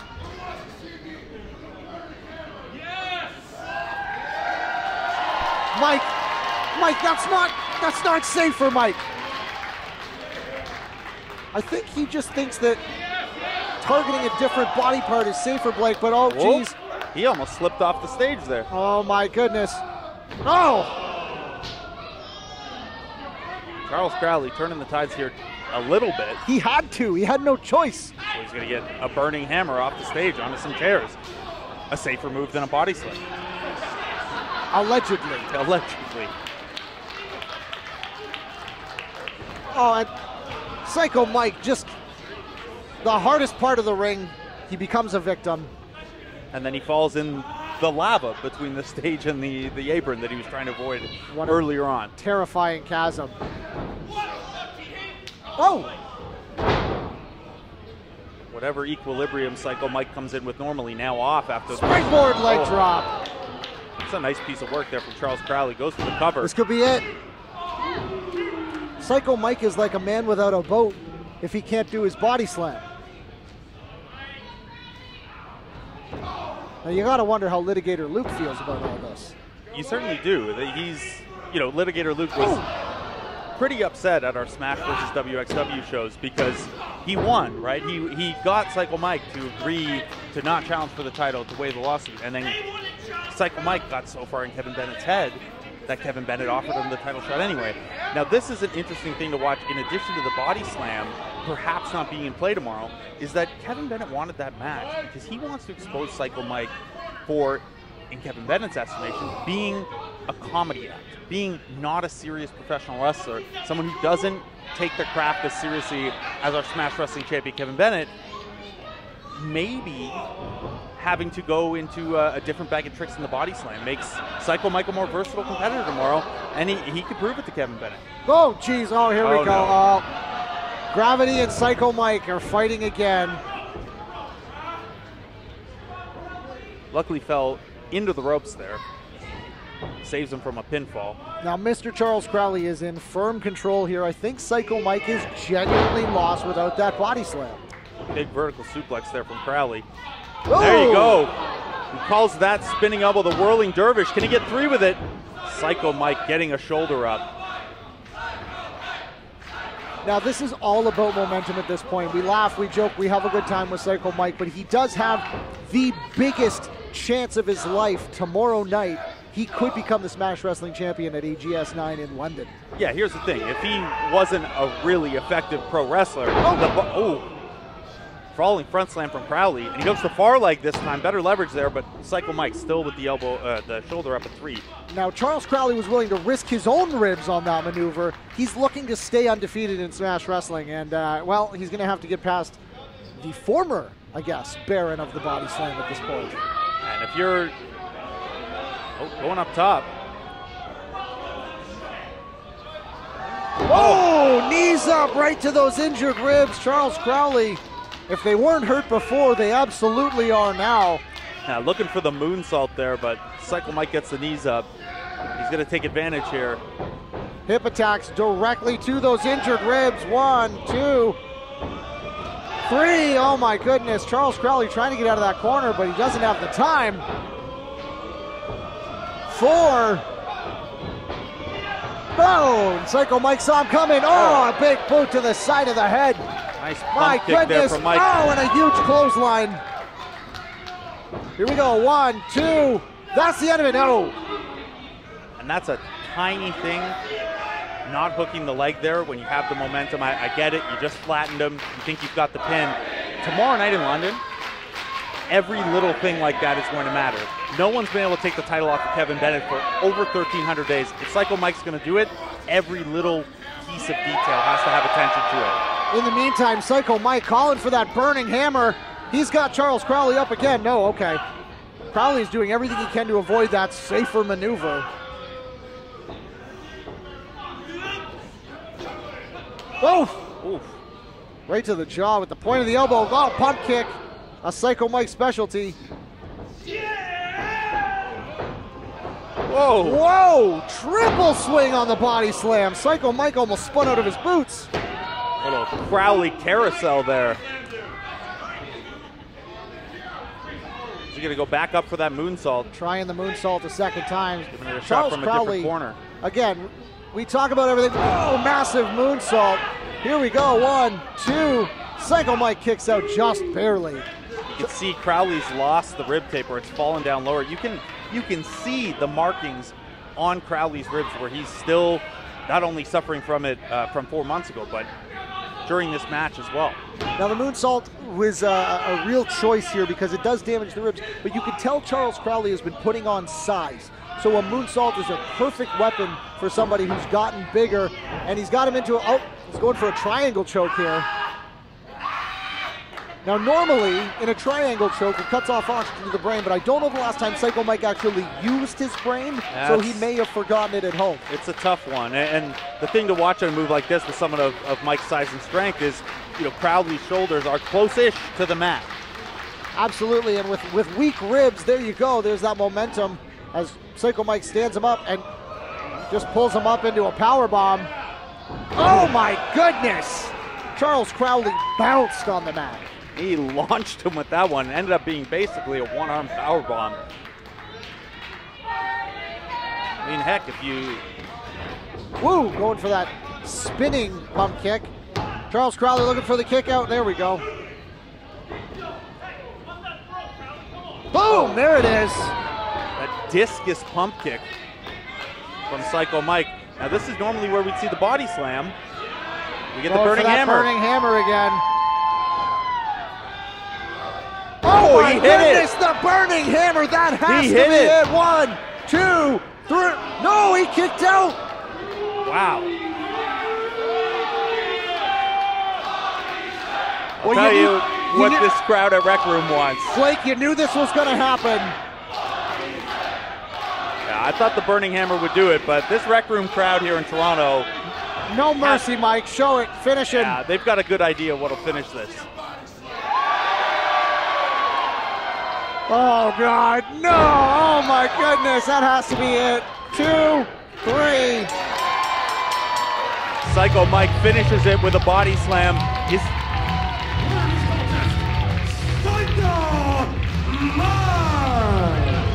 Is this the fate that awaits Kevin Bennett in London as AGS 9 continues tomorrow? Now listen, I've had a lot of respect for Psycho Mike for a long time, but to go back on your word that quickly and bring the body slam back into your repertoire, you gotta wonder about a guy like that. Children, Blake! If I'm a parent here at Smash with my children here, I don't think they're safe. Don't let your kids anywhere near Psycho Mike for a litany of reasons, but unfortunately, the undefeated streak of Mr. Charles Crowley ends at 2. An interesting thing to watch here. Psycho Mike victorious with a body slam. Mr. Charles Crowley looking a little worse for wear here. Charles, are you okay? So he's not okay.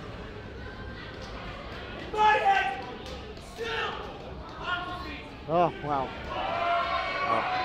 Probably a lot of things in his head. Or nothing. It's a guy who talks to a The following contest toy is monkey. scheduled for one fall.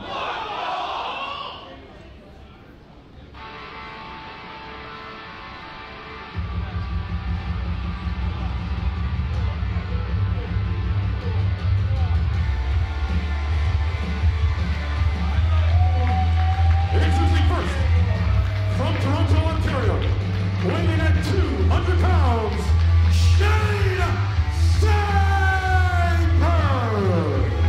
What a story Shane Sabre has had in Smash Wrestling, from being a part of the fabled kill screen at one point, including being at AGS. He is now on his own. He's been killing it everywhere he goes, and he has a massive test ahead of him tonight, Blake. Still wearing that name on his trunks as well, so not, oh, I thought he was. Maybe he's got new ones. Big test ahead of him, you're right.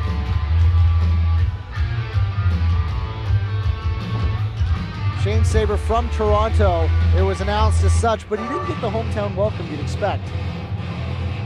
Absence not making the hearts grow fonder here. Or maybe people just know who he's up against here. A crowd favorite. And his opponent, from Osaka, Japan, weighing in at 105 kilograms, Shigehiro Irie! Shigehiro Irie, one of my favorites on the circuit, not just here, but all around the world. Wrestling Site and Podcast Voices of Wrestling have a wealth of people vote on their matches of the year. Shigehiro Irie with 3 that cracked the top 100 in GLEAT, in DDT, in WXW. Everywhere this guy goes, bangers. This man is a absolute powerhouse and someone that uses his body as a weapon very, very effectively. He told me today he's a little jet lagged, but he thinks it'll actually make him better overall. Maybe it just makes him grumpier?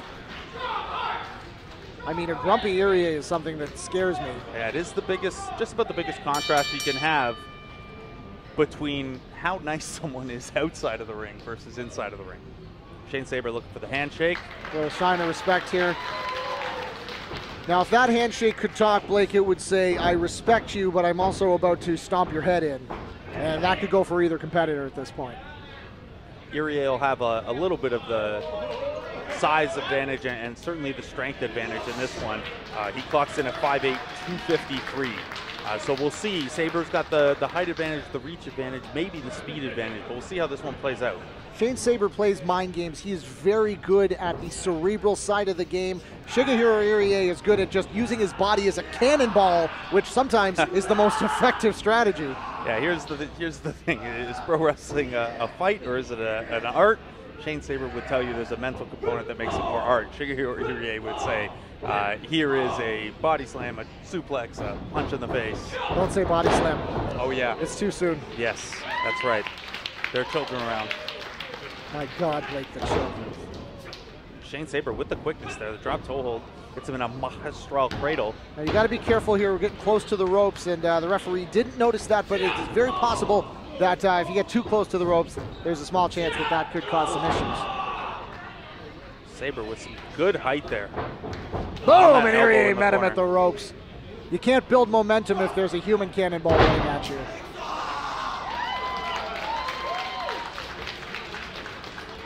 And down he goes, using the momentum from the top rope to sling him into that splash.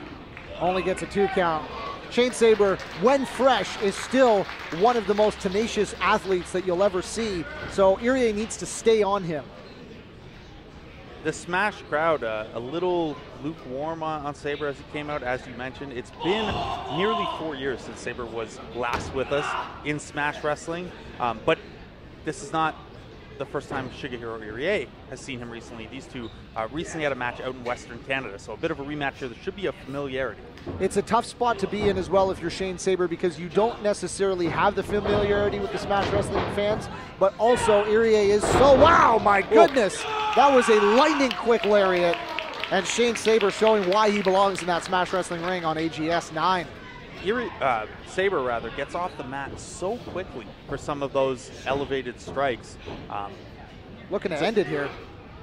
One way to counteract the striking advantage is to be flying into your strikes. Oh my goodness, what is this now? Irie got that strong vertical base and an STO, a reverse STO directly into the turnbuckle. And Irie's reeling here. Irie trying to catch his wits about him, trying to catch his breath as well. And Sabre's got the opportunity to try and get him up in that fireman carry position here. Irie with the elbows to avoid it. Oh, Shane Sabre fighting through the elbows. Hooks the head, boom! A modified white noise there. Now Shigehiro Irie, he said he was jet lagged, but he also said he has not flown this far to pick up a couple of losses.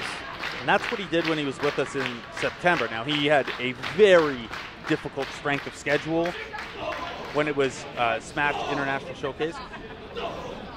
He needs a win here, though, if he's going to not only come back frequently, but rise up the ranks and fight in more and more meaningful matches. Last time he was here, Joe Hendry, Dalton Castle, two very, very good opponents. Absolutely. You can't go to 0-3. But here's the thing, Blake, and you said it great. Fan favoritism can only take you so far. If you're not getting the wins, you're not getting the opportunities, and Shane Sabre just hit the mat as hard as he usually pops off of it. Yeah, here's your example of that. If how much the crowd like you mattered, Kevin Bennett wouldn't be the Smash World Wrestling Champion. For 1,300 and whatever days. 36. But who's counting? Go! Go! Shane Sabre with an enziguri there. And a black hole sit-out slam by Shigehiro Irie. He uses that, his opponent's momentum, to a T. Love that move. Irie's got the crowd firmly behind him now. Now this is a Japanese staple as well, the claps versus the cheering. Yes. And you will see that with a lot of Japanese athletes, is that there will be almost a silence as we wait for what's going to happen next.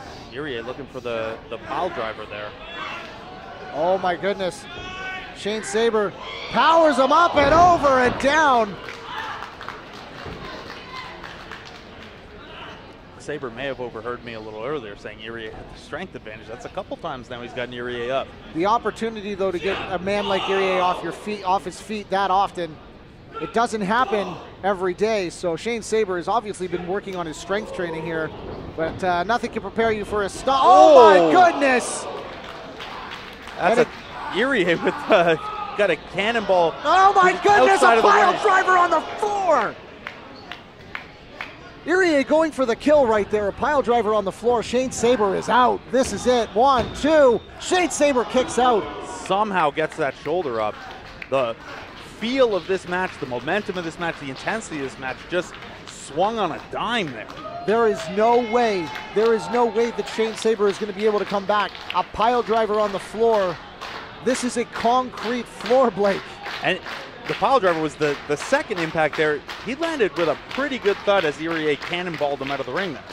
Now Irie also holding his hip, may have landed a little bit funny on that pile driver, so that could come into play, but Shane Sabre, he's just done. There's nothing left. That actually saved Sabre there, I think. Irie looking for that beast bomber lariat. Sabre falls out of the way, out of harm's way, rather there. Now Irie desperate for this victory, as you can see by the fact that he just dropped a pile driver on Shane Sabre on a concrete floor. Oh, there goes the elbow pad. I think the crowd's trying to get Sabre back into this one, but it may be no use. Whoa, a small package out of nowhere. 1, 2. Oh, Irie almost out of that one by surprise. Nice technique there from Sabre. Irie, head of steam, my goodness, flattens Shane Sabre, and how much more can you really run on at this point? 253 pounds at full speed. Irie hits the ropes, oh my goodness, out of nowhere, oh, a DVD in the corner! Death Valley driver. I've taken one of those into the turnbuckles, Blake. It does not feel good. Explains why you're sitting here with me. Sabre, a desperation move there because it looked like this thing was firmly in Irie's hands. I regret to say that I did count Shane Sabre out of this one, but it looks like we've got a barn burner on our hands. This is turning into who can hit that final blow.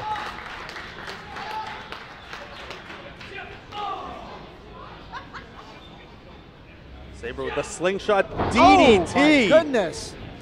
Shane Sabre using that momentum on his side again. But there's not much left in the arsenal for either of these men. They've thrown everything that they have at one another. And Shane Sabre getting frustrated. Let's hope that doesn't cloud his judgment here. We've seen him look for those slingshot moves a couple of times. Now he's going to take the slingshot part out of it. It looks like he's going to climb to the top here. Irie cutting him off at the pass, though. Oh, there is a sick pleasure in the eyes of Irie right now. As well as the fans nearby. My goodness. Up in the high rent district here. Oh my goodness, Irie's got Shane Sabre up. Oh my goodness!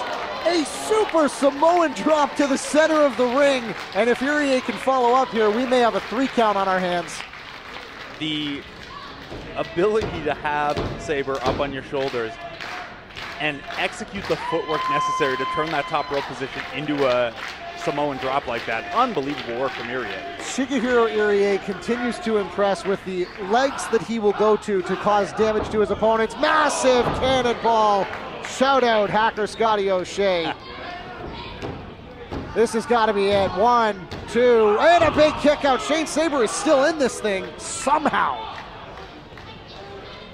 Well, if that avalanche Samoan drop and the cannonball aren't going to do it, Irie signaling for it here. He's going to go to the best trick in his book, that beast bomb. Oh, he's going to go up top.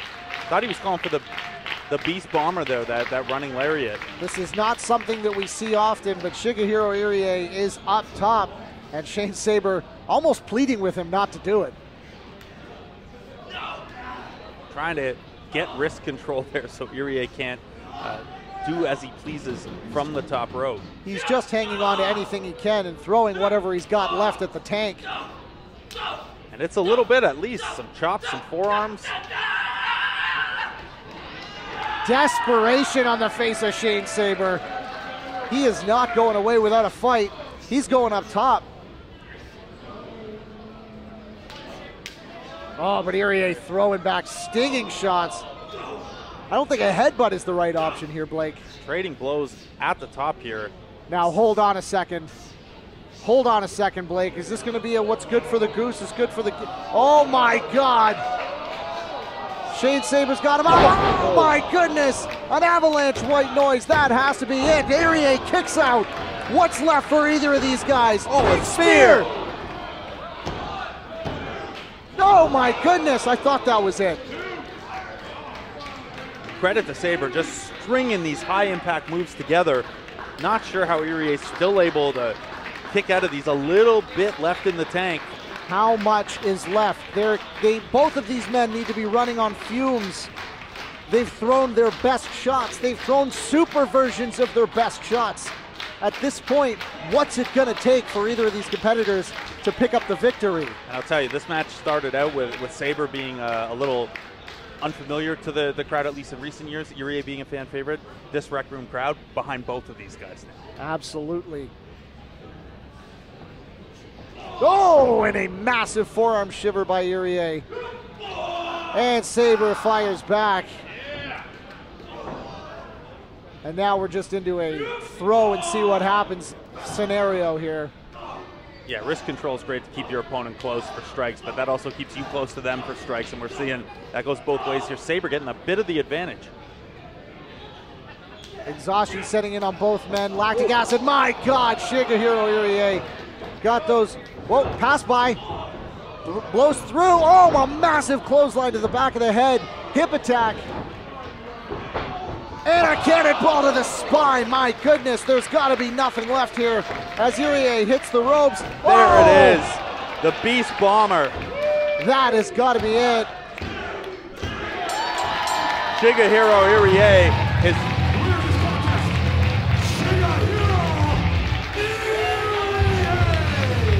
his first win here in Smash Wrestling. And what a win it was. And a standing ovation from this Rec Room crowd as they've just seen something phenomenal. Shane Sabre, absolutely nothing to be ashamed of in this performance. And both of these men will wake up tomorrow knowing that they've been in a fight, Blake. Absolutely, and I'll tell you what, these two are gonna, looks like they're gonna show each other a sign of respect here like they did before the match. Would not argue with Smash Wrestling running this one back at some point in the future. Shigehiro Irie looking to get that handshake in. He's reached out a couple times. Shane Sabre's ready for round two. And Irie bows to him. Shane Sabre saying, I almost had you, and there we go. Two men at the top of their game at 2023. Could be a big year for both men. A massive win for a massive human being, Irie. And a massive fan favorite here in Toronto. Absolutely, well earned, but we have not seen the last of Shane Sabre, I can assure you of that. A star-making performance by a man who's got a lot of momentum on his side. It's Shane Sabre. Here we go, Blake, main event time.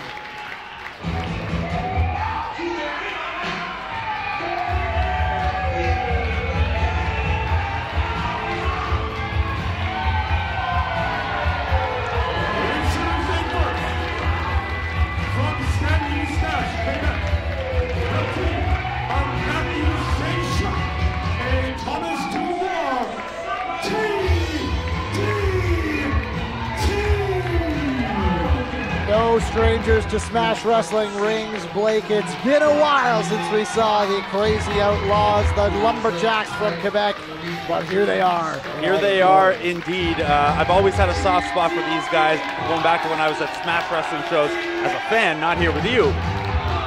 Kind of looks like if I were to be a part of a team, this is the one I could fit in. Not from Quebec, but a couple of thick lumberjack-looking bearded tattooed dudes. Blake, they would eat you for lunch. Yeah, of course. You would be their food.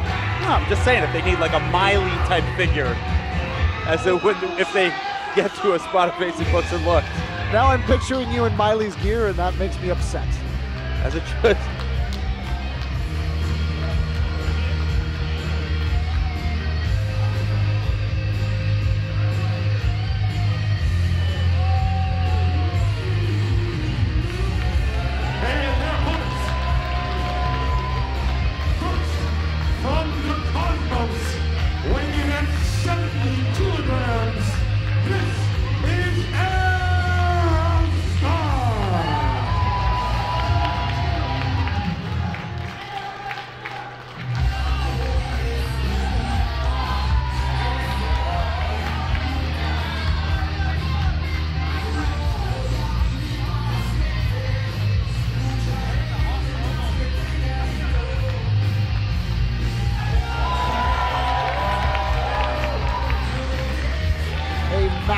star in Aerostar, coming to us from AAA in Mexico.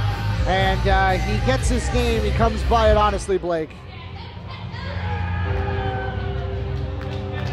As does his tag team partner here, Drago, who one look, you can tell where that name comes from.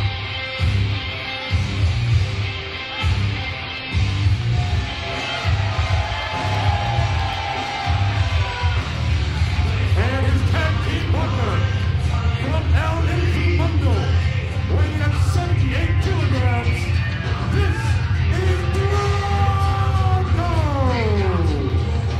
And of course, North American fans may know Drago and Aerostar from their time in Lucha Underground, which is still missed to this day by this broadcaster, Blake. But AAA in Mexico, these guys have been doing this for a very long time. And you want to talk about using your body as a weapon? Nothing like the Lucha Libre style speaks to that in spades. Absolutely, and there's an obvious size disparity here when you look at these two teams across from each other. That should not matter a ton once these guys get flying around. Interesting challenge for TDT and how they use their more ground-oriented, grind an opponent out, cut off the ring style against two incredibly fast high flyers in Aerostar and Drago.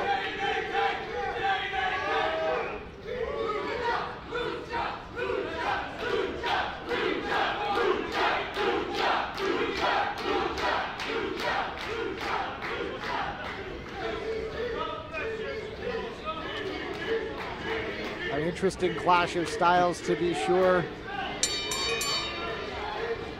but one that we will see how it goes. Drago and St. Jacques going to start us off here.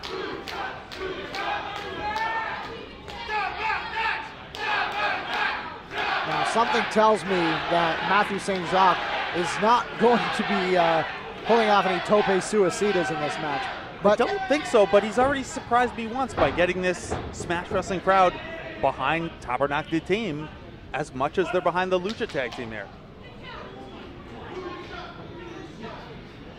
The disrespect. I mean, here's the thing: you come from a French state like Quebec, you know, the province. You know what I'm trying to say? I'm so shocked by the disrespect towards our guests at this time, Blake. But they're guests too, and they've come here with a purpose, right? We've seen TDT and Smash a lot. Drago trying to get the surprise cover there.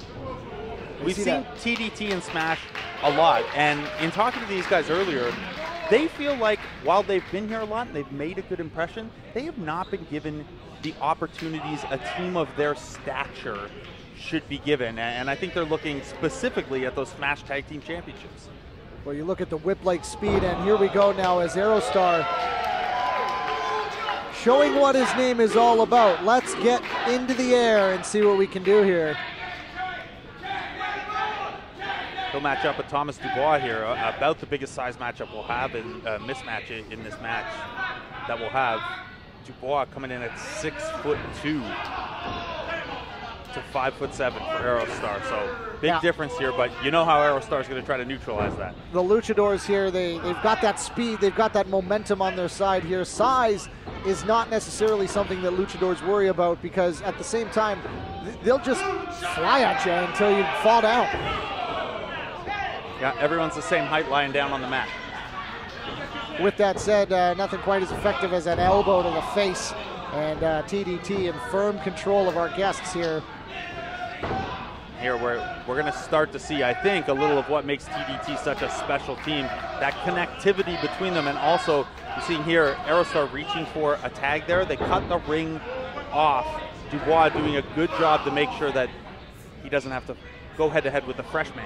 Now, it should be noted as well, Blake, that TDT are a tag team in the most traditional sense possible. They work together, they sleep together, they eat together, not in the same bed necessarily, but, you know, they eat, sleep, and breathe tag team pro wrestling. You know what I'm trying to say. I do.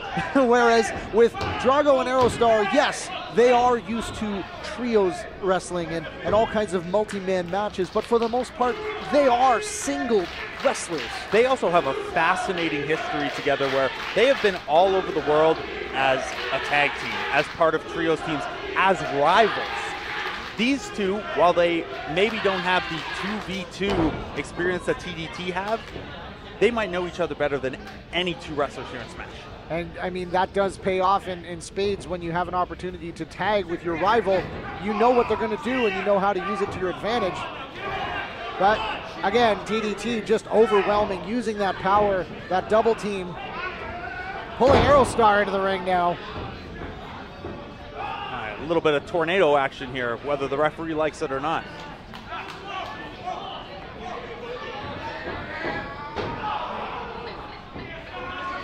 Oh my goodness, just piling him up in the corner here. St. Jacques dropping Drago on top of Aerostar there. Taking a lot of time though. These guys have got to get this thing going. Oh my goodness. Out goes Drago. Down goes Aerostar. Oh, another big lariat there. Clotheslines flying everywhere.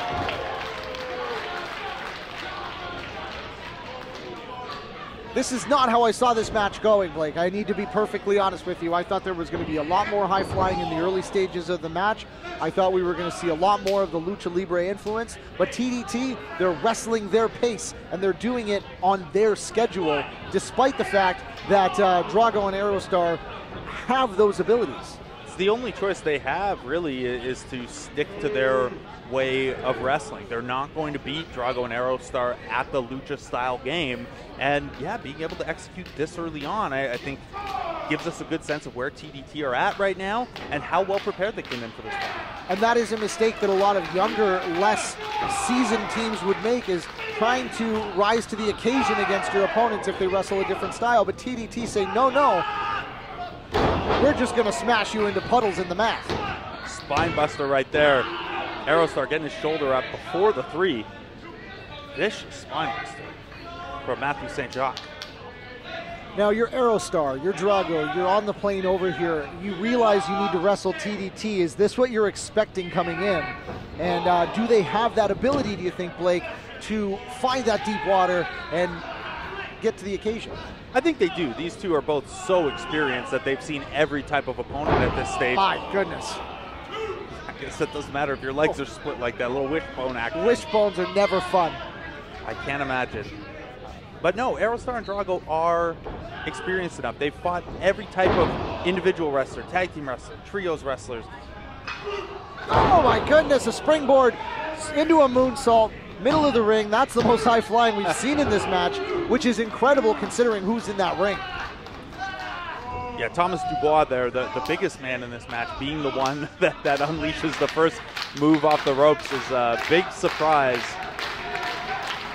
Aerostar's got to get a tag here at some point. Drago, a much fresher man, and the thing with freshness in a match like this is that Drago and Aerostar, even though they're taking a beating right now, it doesn't take long for these guys to get their wind back. Well, it's interesting too because you need to think about the venue in this case, Blake, because in a lot of cases, these AAA superstars are used to places like Arena Mexico where they have the ability and the space where they can fly and use that distance to their advantage. But in a smaller venue like this, unless you're staying within the ring, you can't really fly around this venue. And if a team like TDT just catch you when you come off the top. Drago here with the educated feet, though. Turning the tides at least a little. We're going to see a little bit of tag team. Oh my goodness!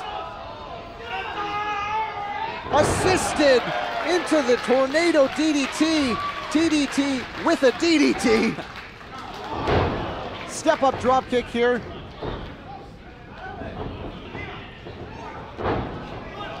Oh my goodness, just got a little bit of that one there. But we see pretty quickly how things can turn with the speed here and the ability to utilize these tag team maneuvers, changing the height of some of these moves, changing the speed that they're coming in with. There you see drop toe hold.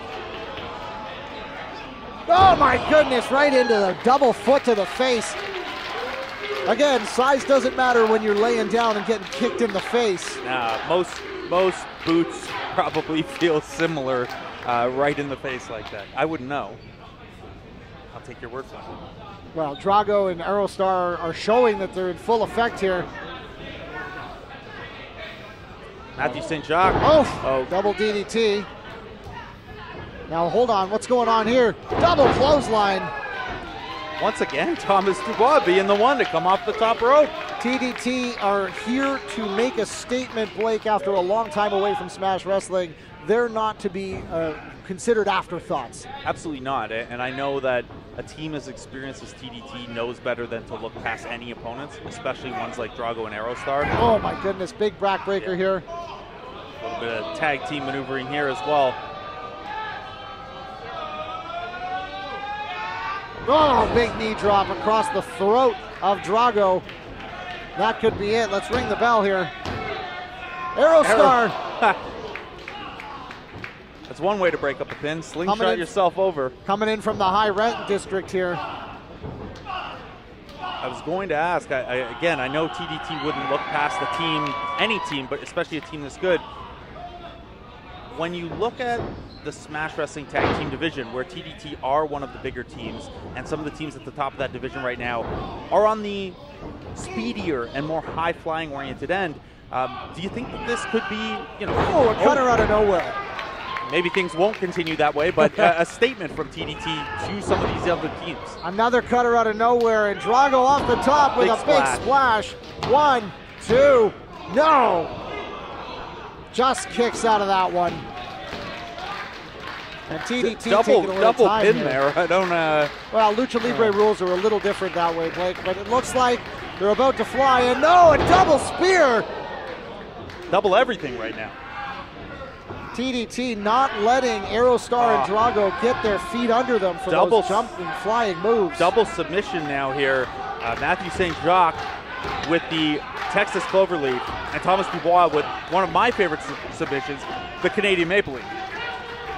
You've obviously never been put in one. No. Oh. No. Your tune would change in that case, sir. Now this is something we didn't expect to happen, as we see Drago and Aerostar taking a moment to recover on the floor, and TDT looking to hit. My goodness, through the ropes. And just like that, the tables have turned. TDT are doing what I thought we would be seeing from our luchadors. Unbelievable turn here. TDT now, the straps are coming down. Look, it doesn't matter what language you speak, what province or country you're from. This is the universal language of pro wrestling. If the straps come down. Well, we've got a little adult beverage break here. Taking the time to have a little sipski there. Those kids in the front row, I don't know if they were. I don't think those are body slam victims. No, not yet. And Psycho Mike's probably still around here somewhere. The referee needs to restore some order here. We need to figure out who the legal men are. It looks like it's going to be Drago and, oh, never mind. Both members of TDT back into the ring. Yeah, we might be down to unofficially Atomico's rules here. Drago now, again, getting cut off before he has an opportunity to take to the sky. Beat out from under him there. Aerostar trying to get the rec room behind them. Here comes Aerostar. Look out, he's over there and down. Massive top rope over the top plancha, whatever you want to call it. It was effective. All four men are now on the ground. Yeah, that's step up just to get a little extra height on it. Riskier, but boy, impact on that one. Now we need to look at momentum here. Now that Drago and Aerostar have been able to take to the skies, are they going to be able to capitalize on that? That's going to be the key to victory here. Yeah, they need to keep the pace up here. A lot of quick hitters from here. Utilize that tag team maneuver arsenal. And, oh my God. Not both get picked up by Thomas Dubois at the same time. And a double Northern Light suplex. My goodness, the power of Thomas Dubois. This special feature main event for AGS 9 is just the most incredible thing. Oh my goodness. This is the great thing about the talent pool that Smash pulls from. You think special feature main event with Drago and Aerostar, you're gonna get to see a showcase. Watch St. Jacques here. Yeah. St. Jacques reaching in. Oh my goodness. Oh my God, like a Tower of Doom. Everyone is down. Dubois eating the worst of it with that double superplex, but Drago and Aerostar, both victims of the powerbomb there. St. Jacques just about gassed. Now a lot of people would say, why would you let your partner take the most damage? I'm sure that they spoke about that beforehand. If they were in that position, throw the powerbomb 10 times out of 10. Absolutely, and this is a team that, you know, first of all, trusts each other's ability to rebound from something like that, but knows that if you're in a situation where Drago and Aerostar have one of you on the top rope, you got to do whatever you can to turn the tables back. We've turned into just an old-fashioned fist fight here as TDT are throwing hands. Drago and Aerostar. Drago by himself now, almost being dared to throw hands with the big Quebecers, and 2 thumbs right in the eyes. My goodness. Oh my goodness, a double buckle bomb. Keep your eyes on Aerostar though. And they just caught him. And a buckle bomb into Drago. TDT are here to make a statement, and safe to say, Blake, statement made. Absolutely, and oh, we're gonna get another double team move here. Oh my goodness, big sit out powerbomb, that's it, 1, 2, no! Drago getting one scaly shoulder up just in time. Just barely got that shoulder up here. They're going for that powerbomb again though. They're gonna do this a second time. Ooh, another one. No, another sit out powerbomb. And that's gonna do it. TDT with the upset.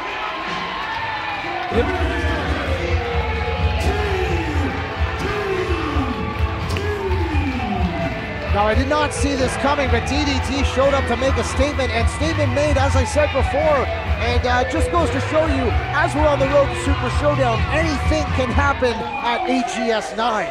Absolutely can. We've got another day of AGS 9 tomorrow in London. TDT in action again, and certainly looking to send a message to that tag team division in a triple threat tag team match with the champs, Books and Looks, as well as Wonderboys. Now it looks like we may see a little sign of respect here as TDT looking for a microphone. They've got one.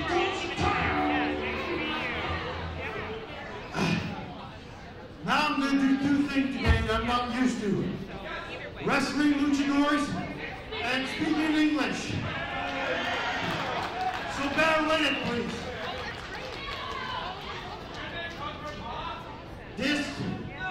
These guys, we definitely underestimated them. But fuck, they're good. Get the bleep button ready. Not fuck, I meant fudge, they're good. Sorry about that. So, boys, we gotta do it again one time. And this time we'll see who's the best team. We got lucky today, but now we know what it takes to win those Smash Tag Team titles now. So everyone, hope you had a great Saturday. I really hope the Dudley Boys will win the Royal Rumble.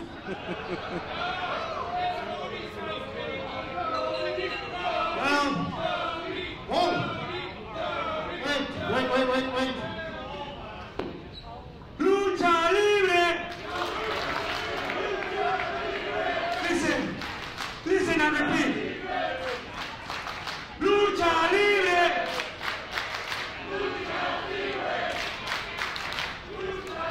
Okay guys, this is Aerostar. I am Drago, Dios del inframundo. Desde México, tierras aztecas, aquí en San Wrestling. Yo te entendí lo que dijiste.